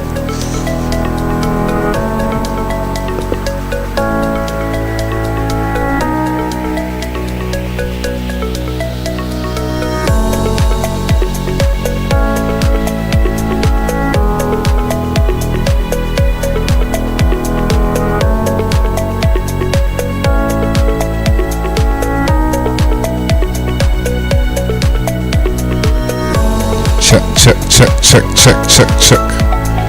Check, check, check. Check, check, check. Check, 1, 2, 1, 2, 1, 2, 1, 2, 1, 2, check. Check, 1, 2, 1, 2, 1, 2, 1, 2, check. Check, check, 1, 2, 1, 2, 1, 2, 1, 2, 1, 2, check, check, check, check, check, check. A.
check, check, check. Check, 1, 2, 1, 2, sa, sa. Sa. Sa, sa. sa. Sa, sa, 1, 2. 1, 2, 1, 2, 1, 2, sa, A, sa, sa, A, 1, 2, 1, 2, 1, 2, check. A, check, check, check, 1, 2, check. Check, check, check, check, check, check, check, check. 1, 2, check. 1, 2. 1, 2, 1, 2, 1, 2.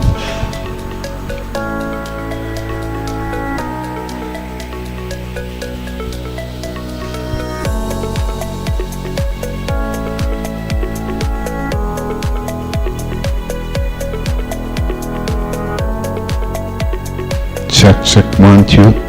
1, 2, 1, 2, 1, 2, 1, 2, check, check, check, check, 1, 2. A.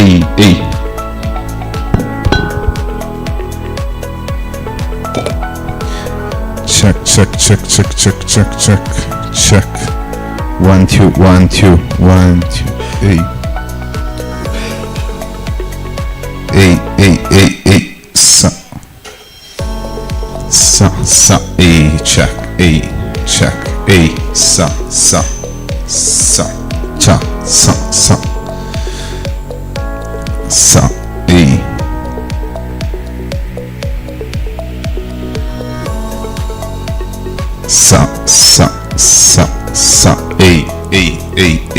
check, check, check, A,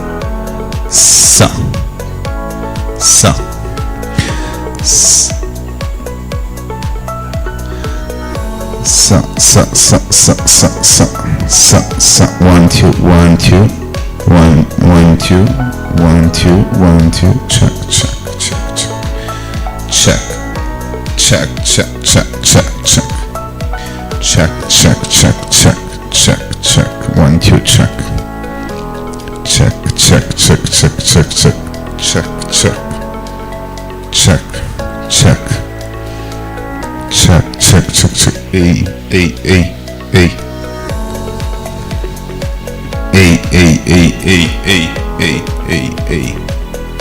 1, 2, 1, 2, 1, 2.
It's somebody's office where they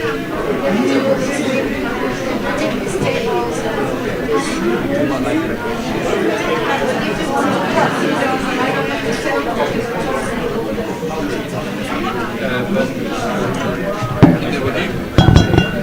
C'è l'attrice adesso, poi qui chiede a tutti di sedersi, adesso ci sediamo,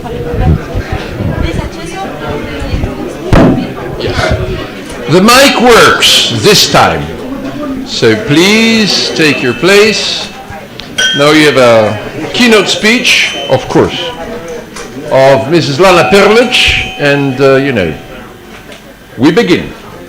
Madam, please, the floor is yours. They told me here or there. Maybe I have a table.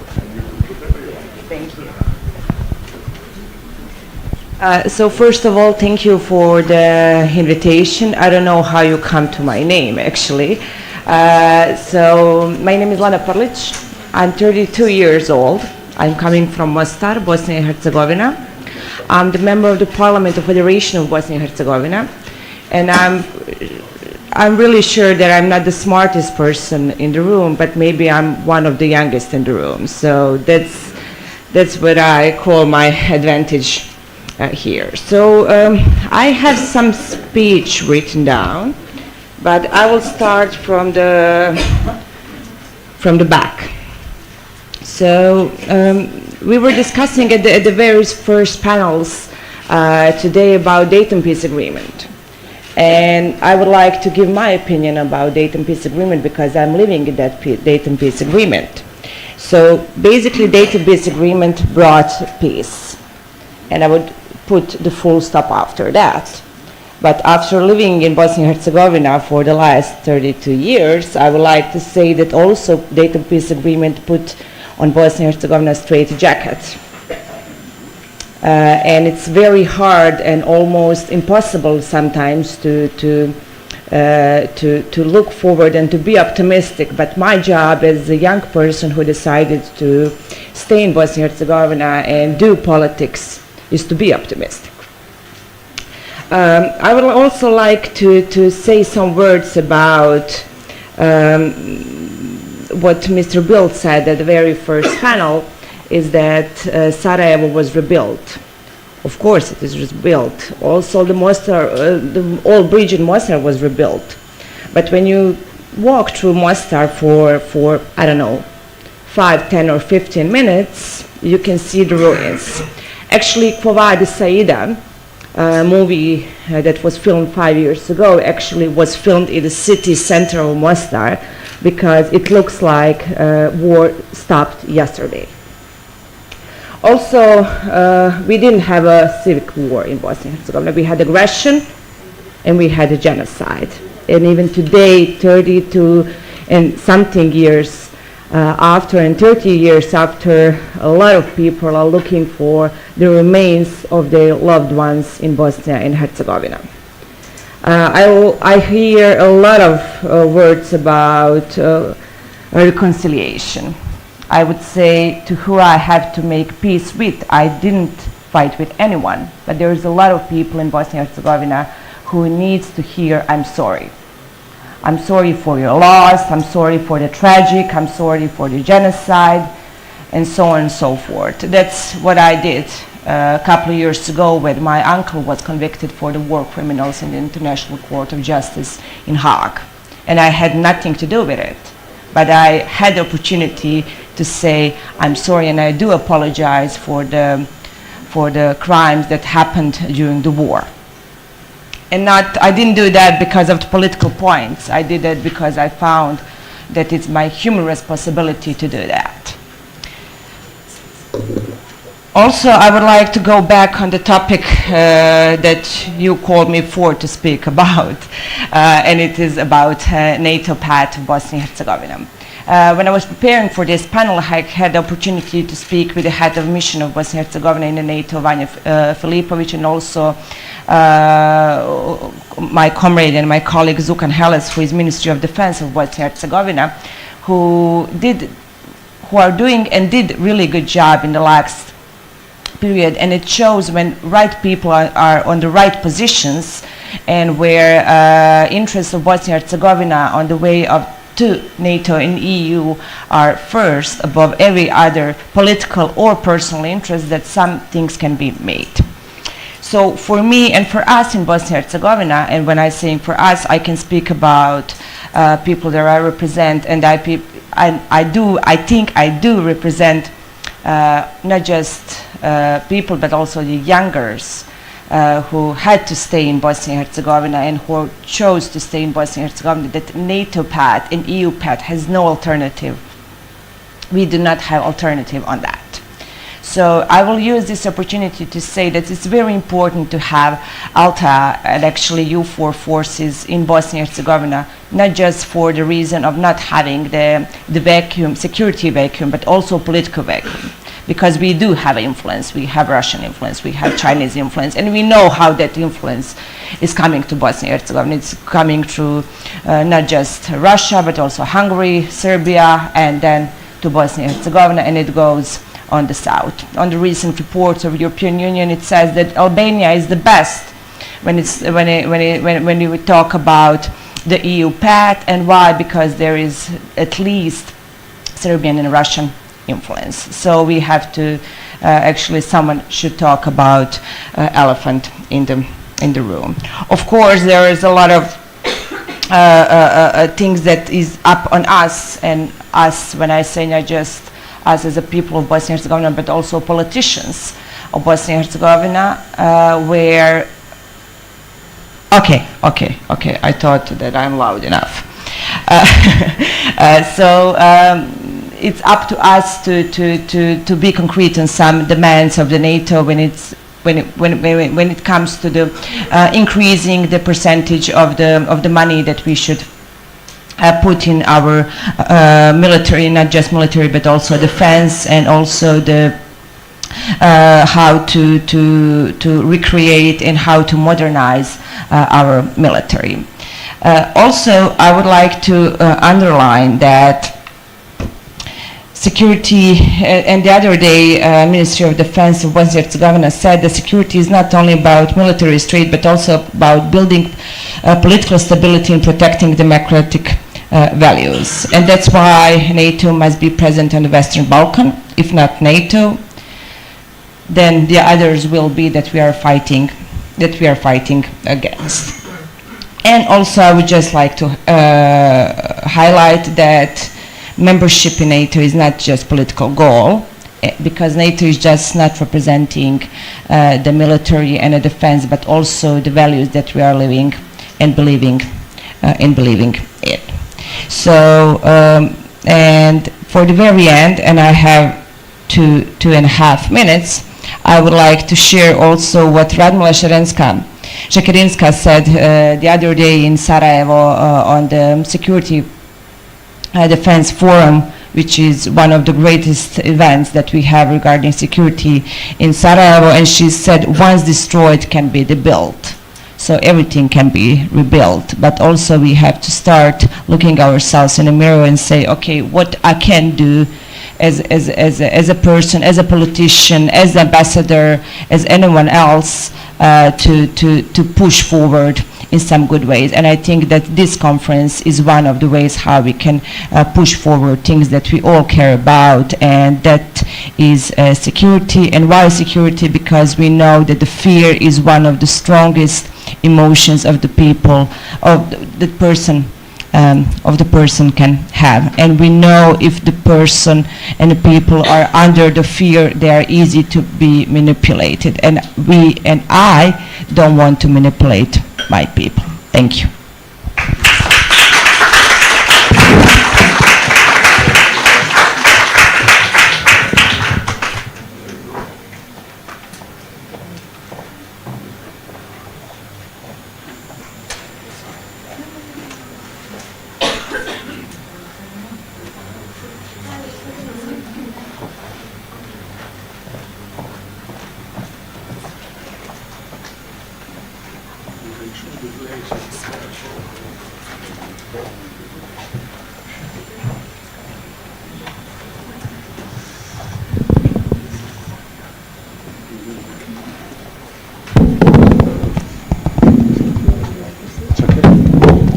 Plenty of microphones.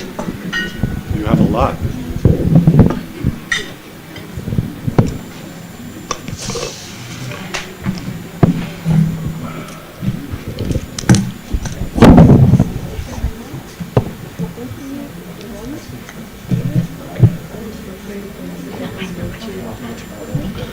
So these are your slides, right? And then you come on. Thank you so much. All right.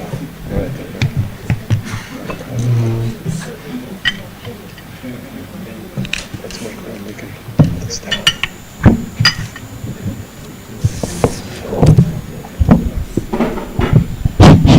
Shall we start? Okay.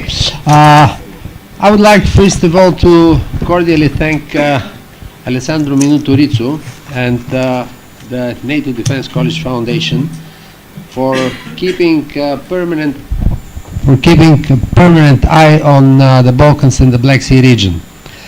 Alessandro and I worked together over Bulgaria's membership in NATO 21 years ago when the Big Bang happened, and these were times which nobody knows whether will be repeated in future again.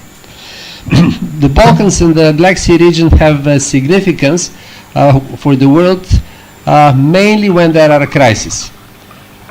Today is a day of global hope. I was watching, as probably most of you, CNN today, the speech of President Trump in Jerusalem, and this really creates global hope. Let's see what will happen with this hope.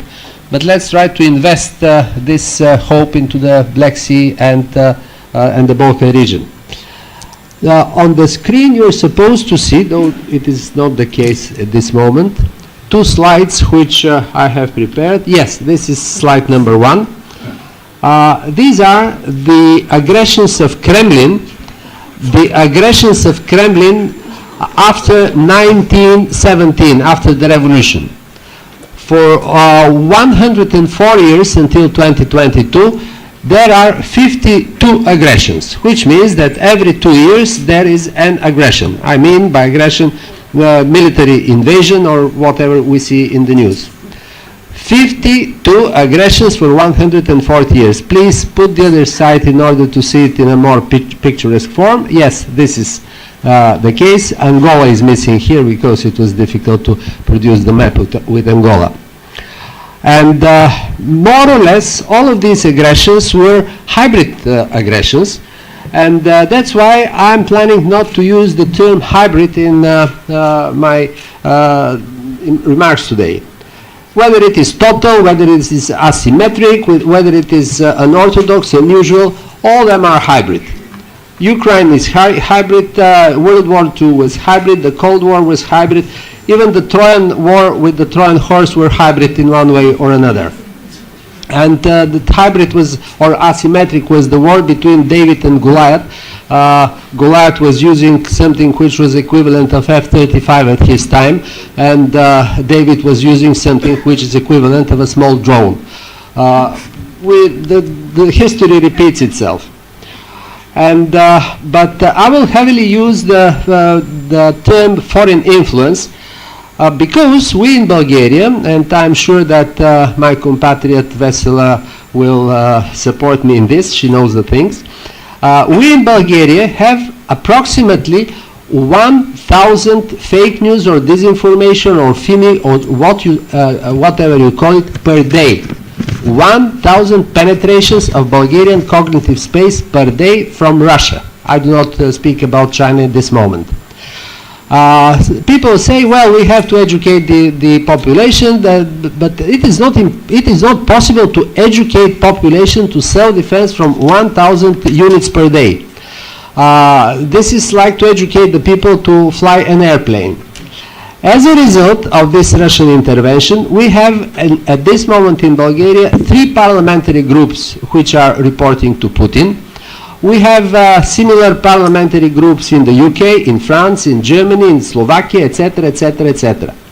If Putin has majority in our parliament, he doesn't need weapons, he doesn't need nuclear weapons, he doesn't need tanks, he doesn't need anything. He has the parliament from inside. So our major target would be not to permit Nigel Farage to become Prime Minister of the UK. It is much more important than the nuclear deterrence which the UK can provide to the rest of Europe. What is our solution? My organization, the Atlantic Club of Bulgaria, has proposed a solution, and we, together with the Minister of Foreign Defense of Bulgaria and the Parliament of Bulgaria, proposed this to the NATO summit. This is a solution which we call de-brainwashing. De-brainwashing is a simple algorithm, very simple to formulate, but very difficult and resource-consuming to implement.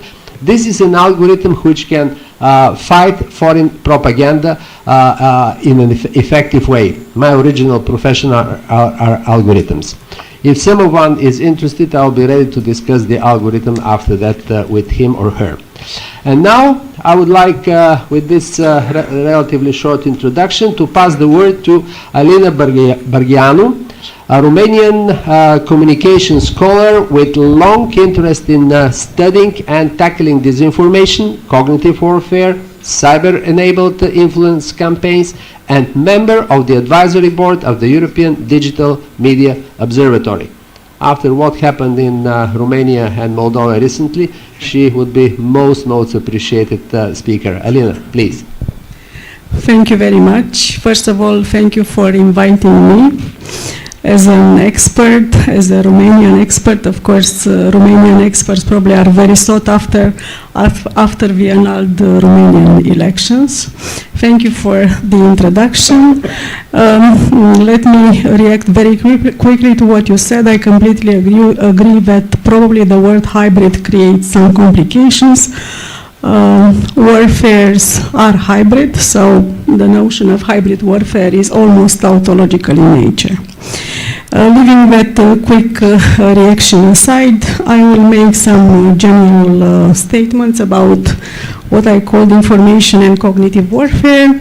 Then I will make some short references to Romania, then some short references to the Republic of Moldova, and draw some conclusions, and I promise I will do it in 6 minutes. First of all, about contemporary information and cognitive warfare. In my understanding, this type of warfare is together with other tactics below the threshold of war, part of the geopolitical influence war. So I think that this is the framing that this is the framing to which I'm ascribing to, that cognitive warfare, information warfare is part of the current geopolitical influence war.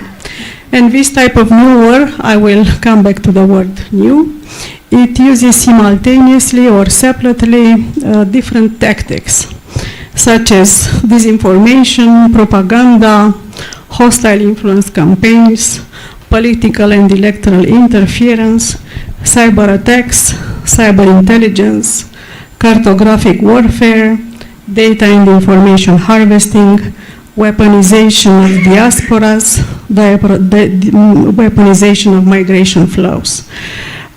So I'm making the point just by naming these tactics that it is a new type of warfare that targets the cognitive domain and which seeks to weaponize an information environment which is hyper-connected and which is very, very open.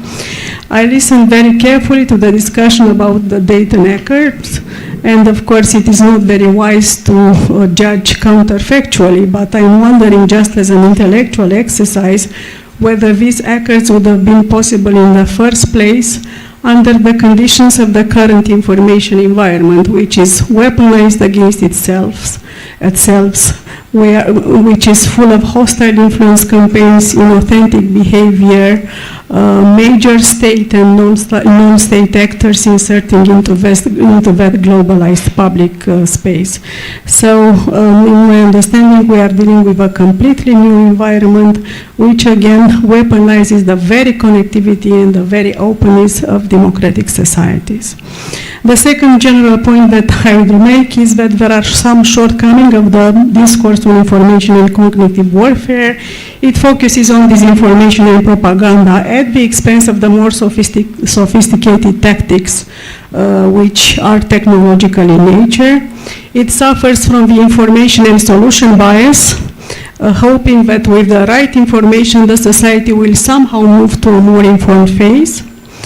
And it works in silos, whereas the phenomena is cross-institutional, is cross-disciplinary, and it is definitely cross-country. And it suffers from the idea that in the end, that kind of cognitive warfare is a lesser form of warfare.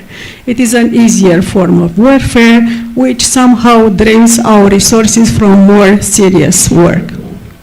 The case of Romania is, my understanding, is the perfect embodiment of these shortcomings of the discourse on cognitive and information warfare.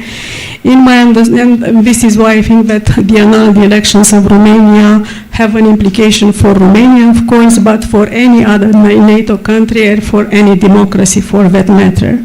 In my understanding, the annulled presidential elections in Romania were a complex combination between foreign interference and local interference, the digital echoes, one part reinforcing the other. And what happened in Romania in December 2024 was a culmination of a long-term influence campaign that sought to inject narratives into the public space, to create prepositioned communities, to create networks, very resilient networks for that matter, that under the right political and social circumstances distorted the public discourse through low visibility and below radar channels. I'm not trying to find excuses for the Romanian institutions in charge with the subject, but according to my observations, it is true that the long-term influence campaign was low visibility and it was below radar, because this is how the information environment functions in the first place, with low visibility and below radar on our WhatsApp phones, for example. About the Republic of Moldova, I'm not from the Republic of Moldova, and you need a lot of cultural context in order to understand what is happening there. I would make 2 points that are hopefully relevant for our discussion. First of all, I think that the success in withstanding Russian cognitive warfare in the Republic of Moldova is an instance of a whole-of-government approach. when talking about mitigating cognitive and information warfare, we talk a lot about whole of society approach, but we forget that essential part that the institutions need to be aligned in the first place. So this will be my first point about the Republic of Moldova. And the second point about the Republic of Moldova and also about the renewed elections in May in Romania is that we shouldn't draw too optimistic conclusions from the results of elections, hoping that somehow the information warfare has ended with a good result of the elections. And in the case of the Republic of Moldova, in the case of all the topics that were discussed right now, I think that the major vehicle for cognitive and information warfare is what it is called enlargement fatigue. So this is the fertile ground against which all the things that I mentioned could become very, very acute at the right point. Finally, my plea is for cross-disciplinary and cross-institutional and cross-national endeavors in order to fight cognitive warfare. My plea is to come up with integrated top-down network approaches which are definitely cross-national. Fighting cognitive warfare is not a beauty contest. Who is more resilient as opposed to who is less resilient? I think that this is one of the mistakes inside the European Union and at the level of NATO. I think that cognitive warfare should not be defined as a big decisive attack, but more so not as a crisis situation, but more as a sustained and cumulative processes that seek to inject certain narratives into the public space, build networks and communities which are very, very resilient in the end.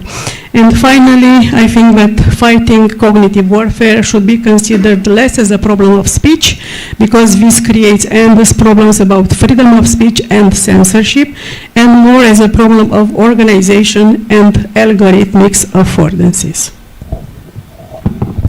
Thank you, Elena. Speaking of freedom of speech, one cannot say that to propagate that the earth is flat is freedom of speech. This is freedom of stupidity. So we have to be very careful when defending freedom of speech. I was very impressed we all were very impressed by the performance of President Maia Sandu in Moldova recently. And actually, I think that you in Romania did a great job during the previous presidential campaign when you took the right measures on the right time, in the right ways, with the right strength. Congratulations. Now, our next speaker is Edward Joseph. He has very interesting biography. He is a leading American voice on the Balkans, brings rare on-the-ground experience. He served in every conflict on the theater in the region for over than 12 years. This is huge experience, Edward. Congratulations. A landmark moment in his CV is July 1995, during the massacres in Srebrenica, when Edward coordinated the evacuation of women, children, and wounded soldiers.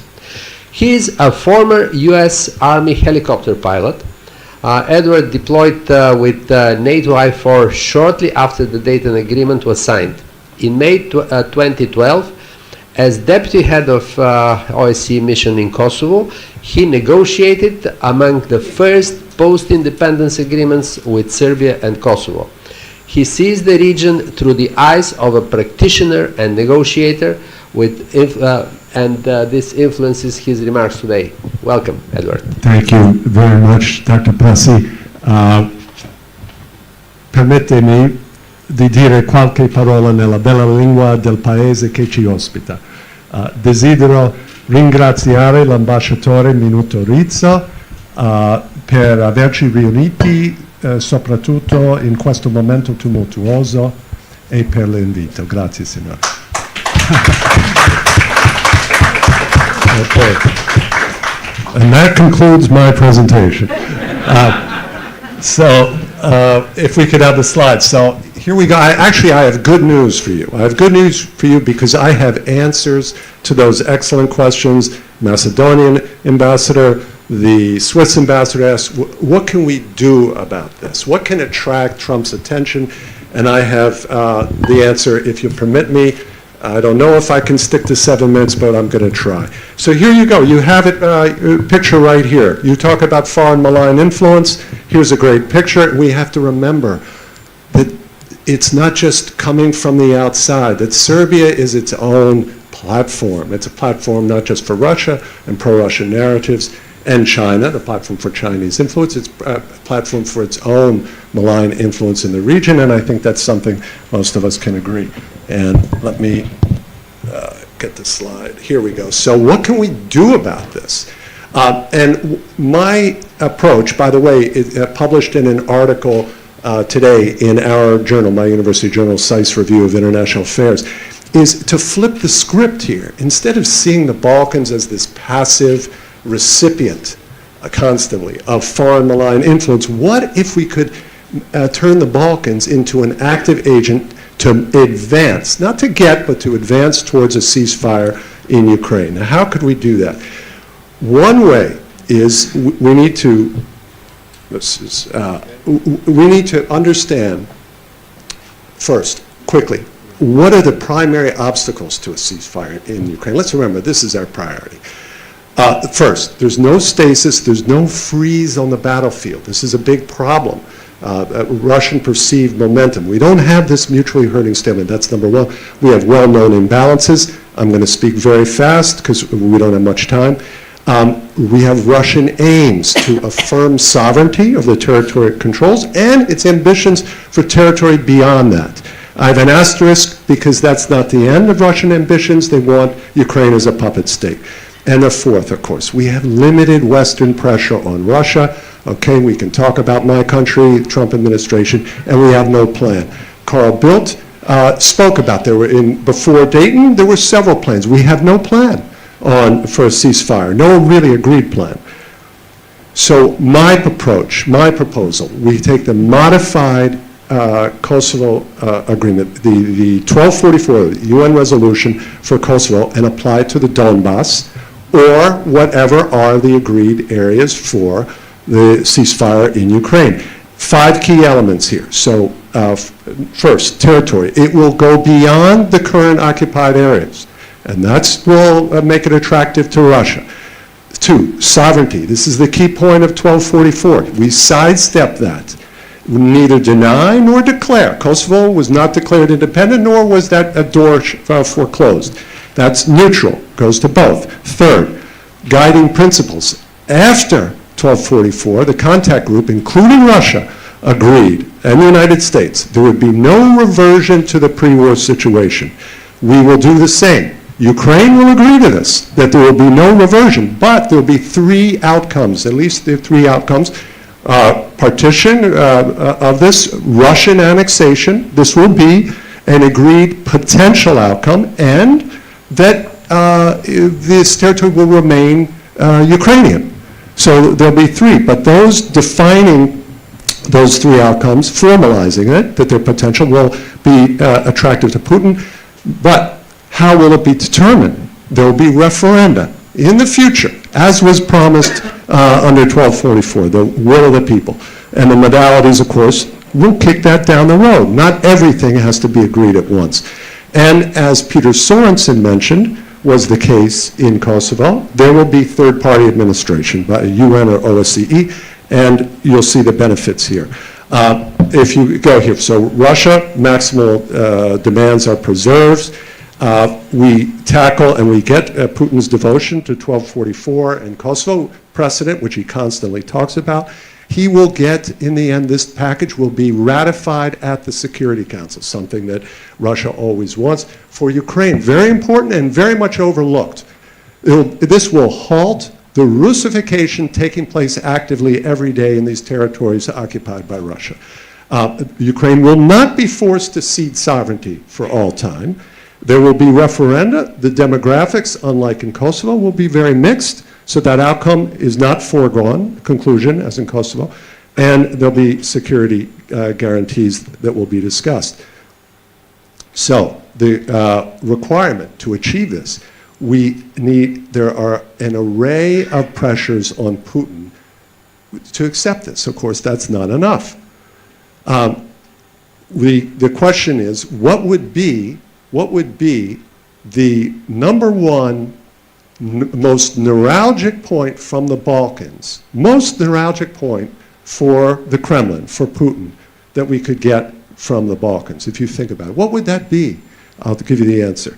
Formalized, this would be formalized to the United States, Serbian commitment to join NATO as part of a White House brokered settlement with Kosovo. Yes, Serbia to join NATO, and of course Kosovo also accepts this NATO membership plan. So why is it transformative? Unlike EU membership, membership in NATO is incompatible with Alexander Vucic's multi-vector balance. This ends the fake neutrality. It's intolerable to Russia, largely so to China, but particularly to Russia, and it will severely damage the relationship with Russia, which hinges on Kosovo. We saw how furious Serbs were with some of Putin's remarks. It's incompatible with the Serbian revisionist narrative. NATO bombing is central to that narrative. It means acceptance of the Western order, and that transforms the region. It's incompatible with the isolation of Kosovo. Instead of the non-recognition campaign, this is Belgrade and Pristina agreeing to become allies. It will include, Peter, if Peter were here, he would note this, of course, Kosovo's signature of the statute for the association, the long-sought agreement. Carl Bildt mentioned there's agreements that haven't been, and Peter mentioned, that haven't been agreed yet.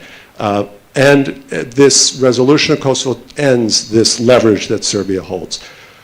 Why would Vucic accept this? Number one, there's 4 reasons, at least. We are here. half minute above the time. Yes, okay, and I'm going to borrow from our keynote speaker who is so concise. We have the Trump factor. Trump is the most popular in around the world in Serbia, highest popularity anywhere. We saw last week, anyone who thinks this is implausible with Trump, the administration just enforced the sanctions on Nice, the Serbian national oil company, last Thursday, something Belgrade did not want at all. Second, Kosovo's already lost, and lost under Vucic's watch. The north, Kurti, what he's done in the north, he's consolidated it. Plus, there's no need for Belgrade to recognize Kosovo now. Kosovo will get in NATO anyway. If Vucic turns it down, Kosovo will get NATO anyway. I deal with the non-recognizers. We start with Greece, which is prepared to recognize Trump, diplomacy, Secretary General Rutte, all can help. None of them need to recognize Kosovo right away for this deal to work. And we have what Vesela mentioned. We have Serbia's domestic crisis. The 1 year approaching, this will upend the situation. It will confound and change the situation. Vucic will control the media narrative. His base is loyal. They will follow what they're told. And that's it. Thank you. Thank you very much. Thank you very much. Okay. Thank you very much, Edward. Actually, I cannot agree more with what you said, in particular about Serbia. It is to talk, they open this chapter and close the other chapter is a little bit insane in the contrast, the background of the fact that we have a Russian spy base in Serbia. If they have a Russian spy base in Niš, 120 kilometers to the west of Bulgaria, what chapter to open, what chapter to close? This is insane. And they're going to, they gave or are going to give diplomatic status of the Russian spies in Serbia. So what you said, I think, is absolutely rational, and this should be a decision of the European Union, not of NATO. We should say, we do not invite to the European Union new countries if they're not members of NATO, especially if this happens on the Balkans. Number one. And about Kosovo. We say, well, we have 4 allies in NATO that do not recognize Kosovo. This is their domestic agenda. But having said that, why not we agree with Kosovo that we do not recognize the country, but we defend the territory and we defend the people. Exactly as we can defend the space, the cyberspace and Antarctica, without being countries, we defend the people and we defend the territories. This might be something that work out. Having said that, I'll be very happy to pass the word to Dr. Valérie Perry. She worked on the Western Balkans since the late 1990s, conducting research and working for organizations including Democratization Policy Council, the European Center for Minority Issues, Public International Law and Policy Group, S4, OSCE. She has focused on democratic governance, corruption, extremism, democratic threats, and comprehensive security. She has edited 3 books, published numerous articles in books, chapters, has spoken to conferences and policy events in the United States and through Europe, and has testified at the US Congress. Valérie, you have the floor, please. Thank you for that. I just want to note as well that I'm based in Sarajevo. I've been living there for over 20 years, with the exception of about a year and a half in Serbia. So I pay taxes there, I see what's going on a day-to-day basis, and that really affects my perspective, even though I'm originally from Buffalo, New York.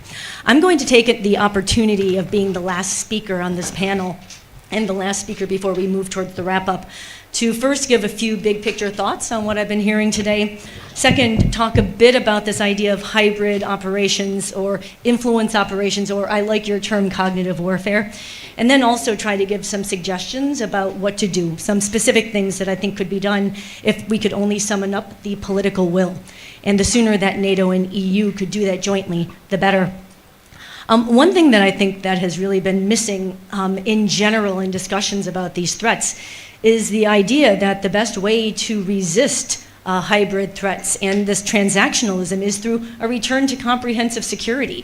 There was a time when we used to believe that the liberal peace, the democratic peace, was the best way to ensure growth, economic development, and the protection of human rights. It's very rare that we hear anyone talking about that. I was glad to hear a few people mention values today, but it's increasingly rare. A second thing I want to note is we've mentioned a few elephants in the room, but I think the biggest elephant in the room is what is NATO without a reliable United States? If you can't rely on the United States as a NATO partner, if the United States' domestic and international posture is eroding to the fact that I don't believe we can trust in Article 5, what does that look like? What does the transatlantic relationship look like in the absence of the United States? And are we prepared to have that conversation?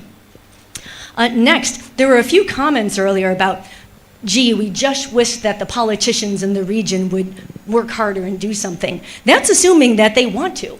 That's assuming that they think that they can get a better deal within the European Union and within NATO than what they already have.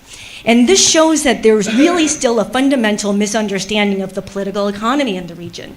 And there's a misunderstanding of the fact that corruption and state capture are security threats. They're not just deviations, they're not just innocent bribes. They are security threats, and much has been written about that. And then also, I was glad to hear the word resilience earlier. And I would just like to sort of note that I think people in the Balkans, in the Western Balkans, are very resilient because they've learned how to survive through 30+ years of bad governance, war, things not working, the water being turned off. They're super resilient. The issue is that there's a positive resilience and a negative resilience. And we need to make sure that any work being done by NATO, by the NATO euro-atlantic relationship, supports a more positive resilience that returns dignity and power to people. Very briefly, in terms of the issue of influence operations, special measures, active measures, or cognitive warfare, I think that we can't be discounting the issue of disinformation and the fact that this is key in trying to undercut the idea that things can be better. What we're seeing right now in terms of all of the messaging coming into the countries in the region and beyond is trying to sow more and more distrust, trying to make it seem that it's impossible to move forward. I was glad to hear earlier in the first panel that someone mentioned the whole fact that after Maidan, Moscow needed to make sure that Ukraine did not demonstrate a different future, because if Ukraine was able to move to the West, people in Russia would start saying, well, what about us? And you can start to see similar dynamics, I think, in the Western Balkans as well. And there are different ways that we can talk about how to do this in terms of both the supply of information and the demand or the consumption. I would also want to mention that thinking about how to deal with the threats right now when it seems that the liberal West is really lacking confidence and lacking vision, is to recognize that if there is a race to the bottom, the West will lose. Okay, the best competitive advantage that the European Union, that the NATO alliance, with or without the United States, has is precisely in its values. There's a reason that we don't see people in Sarajevo lining up for visas to go to Russia or China. They're lining up to go to Europe, because that's where they want their children to live. So I sometimes worry that Europe thinks that they need to move a little bit to the right for domestic consumption or elsewhere.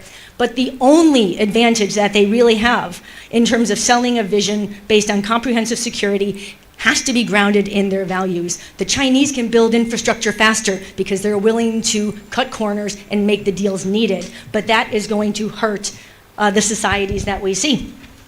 In terms of what to do, I mean, the first thing is I really think that, again, there needs to be a fundamental rethink about the role of the political economy that is based on corruption and that has really embedded itself and calcified in important ways over the past 15, 20, 25 years.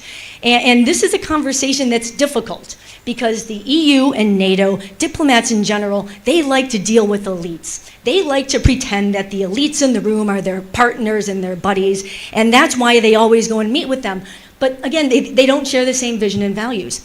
And I think that what we've been seeing in Serbia has been a tremendous missed opportunity because the people of Serbia at great personal risk have gone out on the street to demonstrate the values and the future they want. And unfortunately, the European Union in particular has been quite silent on this. They have not been greeting them with the open arms that many young people in Serbia expected. A very specific way that we can take the whole of society or the whole of institution approach to the region in terms of development and preparing the region for an EU future, hopefully, would be a complete rethink of how the issue of critical raw materials is being dealt with in the Western Balkans. Right now, what we're seeing is that if you talk to anyone from the West, they say, well, hey, if we don't go and get the lithium, if we don't go and get the nickel, China will. Well, there's another option. There's a way to go in and do this. There's a way to go to Serbia. There's a way to go to Bosnia to get and work with these minerals without exploiting people with a new form of colonialism. But nobody wants to talk about that. There's a way that these minerals could be unearthed in a way that's consultative with the communities affected, actually look at the environment in a meaningful way, and perhaps most importantly, support education and economic development by making sure that everything is not just being trucked out to Switzerland, Germany, and beyond, but is actually being processed in countries in a region that actually have a very strong history of industrial engineering and processing. Many people will say this is unrealistic, we need to do it because we need to take jobs back to Germany. If that's our thought, then we've already lost the battle. This is an opportunity to really go in and give people the dignity of work, the dignity of participation, and the dignity of trying to rebuild their countries. And I would just close by saying that, again, while it can seem like the West is losing right now, it seems that anti-democratic, autocratic leaders throughout the world are really coordinating, are really messaging, are really working together, and they are. And so I guess the question is that why isn't the democratic alternative doing the same? Why isn't there the same urgency in terms of the values and the narrative? And what's preventing that from happening? Returning the discussion to comprehensive security can help us to recognize that this is not just some hippie pipe dream, but is actually related to making sure that we can be secure again for the decades to come. Thank you, Dr. Perry. Thank you.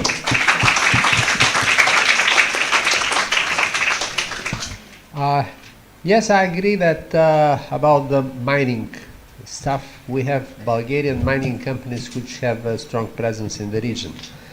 I agree with you. And imagine you have a magic stick to impose your own will over NATO and the European Union. What solution would you implement?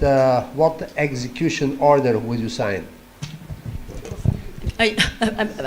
execution order could really be defined after some of the frustrating times we've had.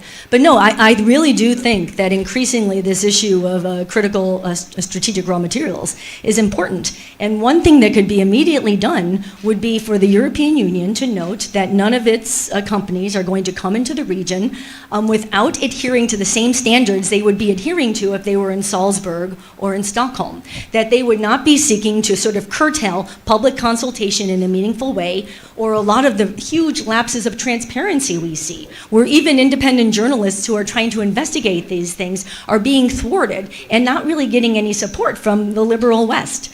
And so, I mean, this again, it would be a way to say, all right, we are so serious about thinking that someday you're going to be a member of the European Union, that we're going to start working with you on this important issue using European Union standards and expectations now. We're not going to wait. Thank you. Q&A session. Q&A session. One question or a statement. Number two. Third hand, do I see? Not for the moment. Please, you have the floor. And number three.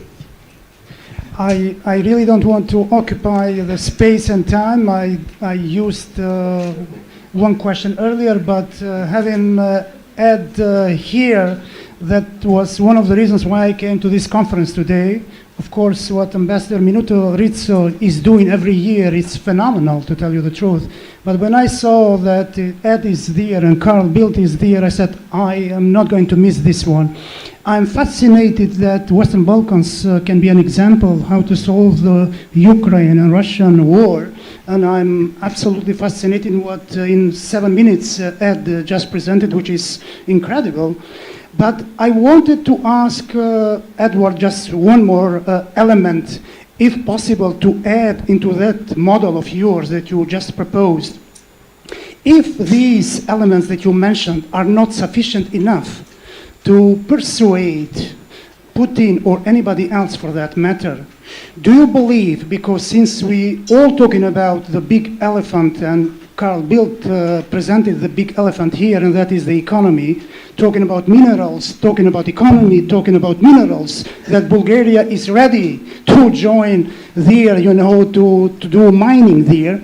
Do you believe that space as an attraction force is a necessary element to add to this model in order to persuade Russia, let's bring us all together and do minerals and mining in space, and probably this attraction force of space would be sufficient element to persuade Russia, okay, forget about Ukraine, the minerals that are there are not enough in comparison to minerals that we have in space. So let's work all together to move and find minerals in outer space.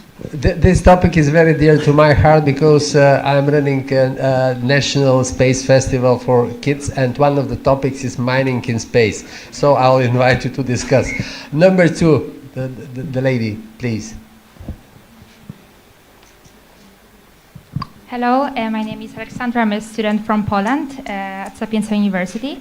And I have a question regarding whether it is really possible to encourage Vucic to join NATO, taking into consideration like the closeness of the Serbia and Russia, especially cultural and political.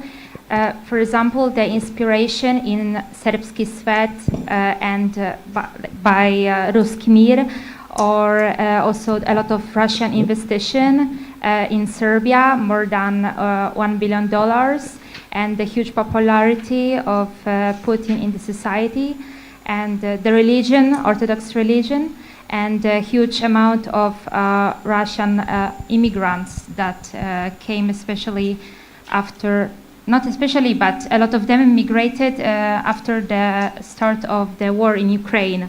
So it seems like they are very close to each other.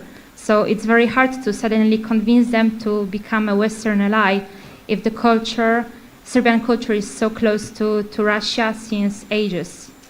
Well, we were talking about membership of Serbia in NATO, not of Vucic or Milosevic. question for the last row, and after that you. I'm Dragan Ambrosa, I'm a university professor here in Rome. My question is more to the problems of information and disinformation. And the question is how to protect the open platforms that are using all disinformation or misleading information, passing it through Meta into the world of artificial intelligence and mass use of responses at the artificial intelligence that are created based on disinformation. Okay, and the gentleman. Almost same question. My name is Ciro Maddaloni, and I would like to understand why, for example, NATO and the organization, the international organization, do not invest anything in information. Information is important. You gave us a slide at the beginning that is very interesting. I didn't know that slide. The one with all the countries that Russia has tried to aggress in the last 100 years. So I think that we can invest money in making exactly what Russia is doing nowadays in disinformation and creating bots and creating waves of fake information on Facebook and things like that. Because today the people don't have the time to read or to study or even don't know anything. They just inform themselves on Facebook, they inform themselves on Instagram. And this is why then we have this waves of fake information, as you were saying before, no? This way of let's say, influencing the people on what to think or what to believe, even if it's wrong. As a part of the answer to your question, what we suggested to NATO is to invoke Article 5 on 24/7 basis permanently against propaganda. Article 5 says that armed attack against one is attack against all. But Article 5 does not define what is the arm. It could be bullet, it could be nuclear thing, it could be a word. The word can kill many more people than a bullet. We need it, and in addition to that, we need a NATO anti-propaganda command which to execute the permanent invocation of Article 5. Having said that, I'm giving the floor in the opposite order to our panelists to answer your questions, starting from Valerie. Sure. First, I'm glad that the woman from Poland, I think it was, raised the issue of Serbski Svet and Ruski Mir, because they are obviously very closely interrelated, and it's actually shocking how little we hear about that connection from diplomats from the European Union space or Europe plus in general. There's almost a willful desire to pretend that these things aren't connected in terms of an ideological underpinning, and I think that is quite dangerous. In terms of thinking about a NATO future for Serbia, I don't think it's impossible, in part because, I mean, look through history. I mean, while Russia will talk about this wonderful history of Slavic brotherhood, they've also never missed an opportunity to stab Serbia in the back when it suited them. In terms of some of the disinformation questions, I think it's interesting because in terms of the platforms and the supply, it's stunning for me to think that we have forgotten that there can be any sense of just thoughtful moderation. I mean, I did not want to see the assassination of a young man on my feed, but somehow I had to. And it got me thinking back in 2013, 14, when the social media platforms were basically told that they needed to get ISIS propaganda and beheadings off the platforms. They did it. They did it quickly. And so again, I'm not saying that we need to have some sort of a complete censorship board, but it's clear that when there's the will to try to stop some of this, it can be done. What worries me is that the conversations aren't happening. In terms of AI, I think it's going to be even worse because nobody's really having a thoughtful conversation of what this can be. The companies certainly aren't. And they're basically selling lies and promises because they want to make money as quickly as possible. Sometimes I get a bit nihilistic in thinking maybe the best we can hope for is that so much AI slop is going to be generated that people will start ignoring most of it, if not all of it, and finding a way to think about what a trusted news source is, which really requires a bottom-up effort as well. And I completely agree in terms of NATO investing in information and the fact that they haven't done so yet in terms of itself and cooperating with whether it be the EU or others is troubling. We have just discussed with Ambassador Minuto-Rizzo that we have to undertake some action before NATO in order to resume, not only to increase, to resume the activities of public diplomacy department and the whole anti-propaganda policy. You, Alina? Building on what you said, the toolkit for fighting the cognitive warfare is there. I mean, it's known. It's known by many people. It's known by thousands of experts in the United States and in the European Union. So this is not a mystery. The problem is that this toolkit has not been turned into a policy, and it is not funded. And I think that the fight against disinformation, propaganda, information warfare is still a footnote to what it is considered to be more serious discussions. I think this is the biggest difficulty in fighting this, only to have to contemplate the phenomena, to detect the phenomena, but then not to take robust action. And again, the toolkit is there: legislative measures, non-legislative measures, fact-checking, empowering users, doing content moderation, empowering journalists, taking down content. So again, the toolkit is there and it is very, very well known. The problem is that out of this toolkit, people started to, the decision makers started to do cherry picking. Okay, so I will invest in some fact checking because this is not very controversial. Or okay, I will do some content moderation because that was the fashionable thing to do in 2018, for example. But I think that kind of cherry picking was very, very dangerous. First of all, because it didn't solve the problem. And second, it provided some sort of security that at least we are doing something, and we were always on the defensive. Why it doesn't work? So cherry picking definitely doesn't work. And as the famous title of the Hollywood movie said, you have to do everything, everywhere, and all at once. And before investing in strategic communication, probably that was the message, I think that we have to clear the communication field and to take down the malign influence. Because if we only add strategic communication to an information environment which is already overcrowded, we will only add to the problem. So again, I think that cherry picking is very dangerous because, among other things, it creates a false sense of security.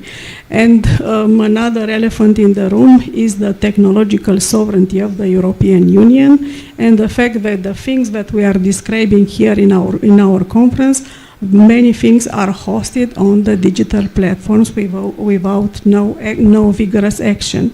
And without that kind of digital sovereignty, the European Union will always be on a defensive footage, and we always complain about different influence campaigns coming from different geographical points. What your remark on the defense is very much in synergy with what President Trump said today in Jerusalem, how and why he changed the name of the Ministry of Defense into Ministry of War. If I'm, however, to give advice to my government, I would advise to change the name of our ministry into Ministry of Victory, because this is more or less for the size of Bulgaria. Well, we have... Oh, yes. I'm very sorry. One minute more for you. Thank you, if you permit me, but I like Ministry of Victory, Dr. Pazzi. I think that's great. Two questions from the Macedonian ambassador and someone from Poland who asked also both excellent questions. And thank you for the kind words, Mr. Ambassador. The Trump space and so forth, yes, that would certainly appeal to Donald Trump, and that would appeal to his instincts. In the meantime, we have the war raging, and that's our priority. Our priority is to achieve a ceasefire now. And Trump made his stab in Alaska. We don't have time to get into that, but it at least elicited that territory is part of this equation. It's not Putin's ultimate aim, let's be clear, but it's part of the equation and can be a step. And again, as with Kosovo, 1244 can be an interim step. And I'd emphasize here that there are very good reasons for Trump to take this approach. The expansion of NATO in the Balkans is essentially risk-free.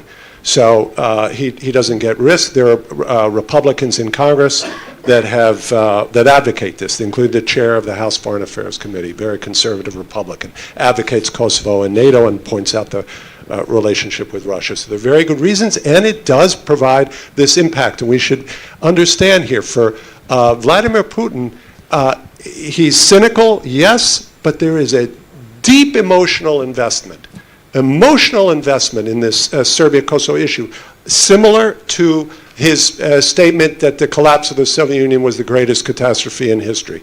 It's emotional. He sees the 1999 NATO bombing. This is the quintessence of this abuse of a weak Russia by this hypocritical Western Bloc there, and its so-called, as they call it, so-called rules-based order. So a flip from Serbia, I believe, would have a significant, it's geopolitical, and I would also say even psychological. It's the equivalent of the sinking of the Moskva. Serbia saying it will join NATO is the Balkans equivalent of the sinking of the Moskva. Not going to be the only step, because of course what really counts are weapons to Ukraine, Tomahawks, expanded intelligence, and allowing Ukraine to do deeper strikes. So we know all that, but this is a safe way for Trump to move forward for the reasons I mentioned.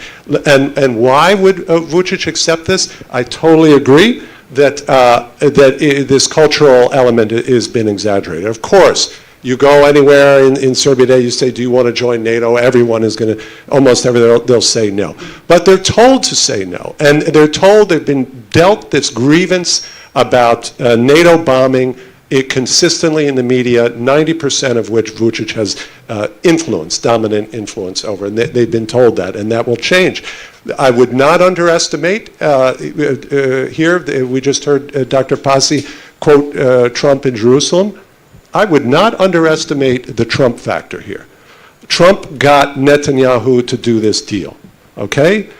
I don't think Alexander Vučić is Benjamin Netanyahu in terms of relative ability to withstand pressure.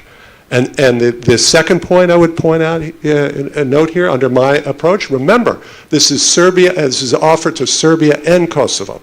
And again, I won't get into it, but anyone who doubts that we can deal with the non-recognizers, trust me, Greece will go immediately with this because the statute will be signed for the association, and that will be the clincher. Greece they've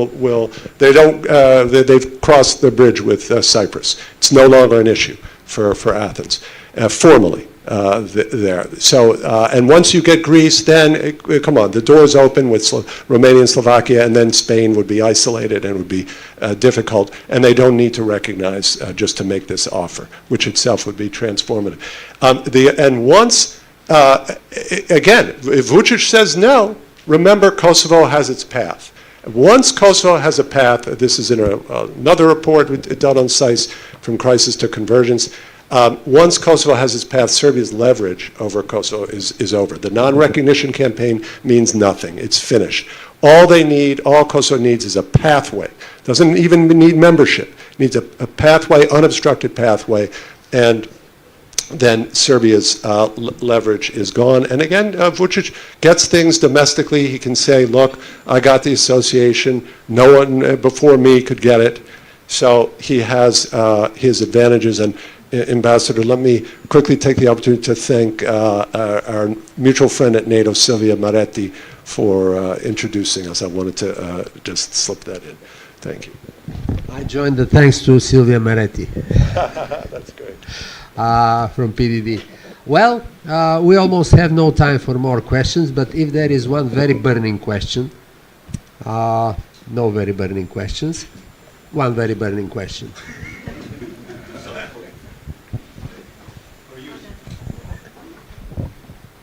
For you, Professor Joseph, in few terms, what will be the need for Serbia to join NATO? I don't understand. What Serbia will gain joining NATO right now? Huh? Yes, what Serbia will gain is they will gain first the stability that comes with NATO membership. So you talk about investment, stability, that there's benefits for Vučić for the balance, but there are also tremendous benefits to a commitment to finally set its strategic orientation. Let's remember, 2/3 of Serbian trade is with the EU. It has yes. Yes, but Serbia is already, but makes no progress on its EU. And let me quickly jump in here because one of the previous guests mentioned about Montenegro and that this currently will be some encouragement. Au contraire, if you're from the region, obrutno. At present, Serbia under Vučić is concerned about and doesn't want Montenegro to join the EU. And that's why its confederates in Podgorica, in the government, are doing sabotage now, publicly talking, yes, we want the EU, and then privately doing significant damage to the state of Montenegro. And that's very similar, of course, to another country, Russia, towards Ukraine. This is the fear. So there's a fear factor. We're removing all that. Now, so it's not, now, if you ask Alexander Vučić, or you ask him, do you want to join NATO? He's going to tell you no. But let's also remember that there are Serbs who understand strategically what NATO means for Serbia. And guess who one of them is? Does anyone know? One of those prominent Serbs who understands strategically what NATO means for Serbia? His name is Dragan Šutanovac. Does anyone know who Dragan Šutanovac is? He's the Serbian ambassador to the United States, recently appointed by Alexander Vučić. And watch what he said. He makes strategic case for this. He says, quote, this is Šutanovac, and I met with him and he doesn't walk it back. It's not what he's talking about.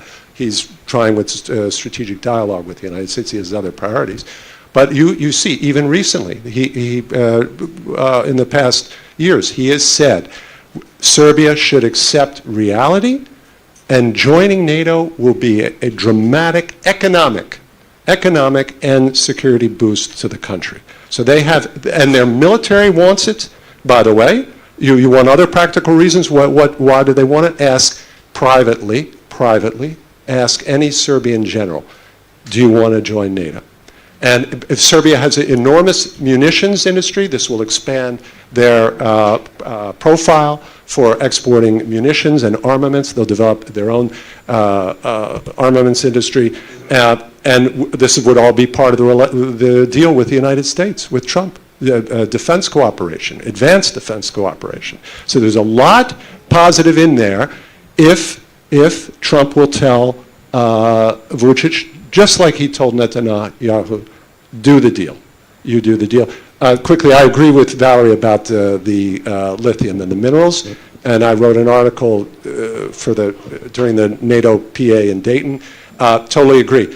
Trump should do a minerals deal in Bosnia and Herzegovina that is different from the EU strategic minerals deal with Belgrade. And totally, the Trump deal should include meaningful citizen oversight, because the EU's deal with Serbia has gone nowhere, absolutely nowhere. They are no closer in Serbia, to getting one little amount of yadarite, anything. They're no closer. It's completely dead, and with the protests, even deader. And Trump can learn for that, have his own deal with citizen oversight in BIH. I just have to respond. I cannot imagine a Trump brokered deal on critical raw materials meeting the standards and having the citizen participation that I think would be necessary to consolidate liberal democracy. He's getting rid of watchdog protections back home. Why would he want to support them in the Western Balkans? Well, we can continue this in the couloirs. Yes. This is a fantastic topic. Yes, Trump, you have to remember, Trump has, he has already made so many reversals. And his foreign policy has changed. His Gaza deal, look at the 20 points of the Gaza deal. This is infinitely, sorry. Come on, for BIH, this is nothing. Infinitely more significant than what he would do in BIH, and it's totally plausible. If there were financial interest for the United States that he can sell, he can agree to, if that's the deal clincher, he can get it. Minister Andrea Romussi is expecting us. I want to invite him to here on the podium. Alessandro. Well, thank you very much, Solomon, first of you, for your moderation, and to the speakers. It has been a very, very interesting conversation, a lively one, I would say. Thank you. Now, the final remarks will be given by Minister Andrea Romussi, a very distinguished diplomat. He is the director for NATO and security strategic affairs, a long list of competencies. I don't want to go through all of them. And he's the one who will close this conference. Andrea, you have the floor. So thanks to you, Ambassador Minuto-Rizzo, and to your team at the NATO Defense College Foundation for the terrific job you are doing in promoting discussions on topics which are very high on the transatlantic agenda. Authorities, distinguished guests, ladies and gentlemen, the Western Balkans and the Black Sea region, and I quote from para 45 of the last strategic concept, are of strategic importance for the alliance. We will continue to support the euro-atlantic aspiration of interested countries in the regions. We will enhance efforts to bolster their capability to address the distinct threats and challenges they face and boost their resilience against malign third-party interference and coercion. End of quote. So during today's conference, we listened to a great deal of analysis and way ahead proposed. We, at the Ministry of Foreign Affairs, fully value the contribution of scholars and practitioners. Here are some highlights. The region continues to be affected by various tensions undermining its stability. Ongoing difficulties in dialogue are slowing down reconciliations and regional integration processes, as well as the European perspective. Italy remains actively engaged in the region, strongly supporting its EU accession path, and from a security standpoint, our country provides a key contribution through several military missions, first and foremost KFOR, where Italy is the leading country by number of personnel and has held command 14 times since 1999. Italy also holds the command of EULEX mission in Kosovo and is ready to assume the command of the EUFOR Althea mission in Bosnia and Herzegovina in 2026. Starting from this very country, we have seen that nearly 3 decades after the signing of the Daytona peace agreement, BIH continues to be marked by internal division along ethnic lines among the constituent peoples. The country is highly decentralized, with most competencies assigned to the two entities.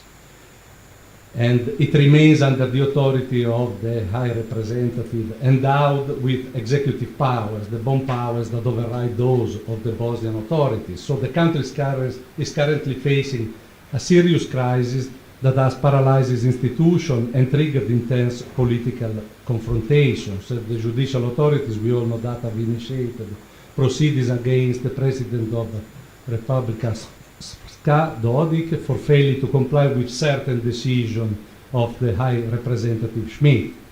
The first instance conviction provoked a strong reaction from the authority in Banja Luka, who adopted measures to reject and boycott, actually, the institutional framework established by the 1995 Dayton Agreement. So the ruling became final and Dodik was officially removed from office. So presidential elections are scheduled now for 23rd November 2025. So in recent days, however, encouraging signals have emerged from the Republika Srpska authority, and Dodik himself was implicitly accepted his removal from the presidency. It also appears likely that he will abandon the planned referendum on the Central Election Commission's decision.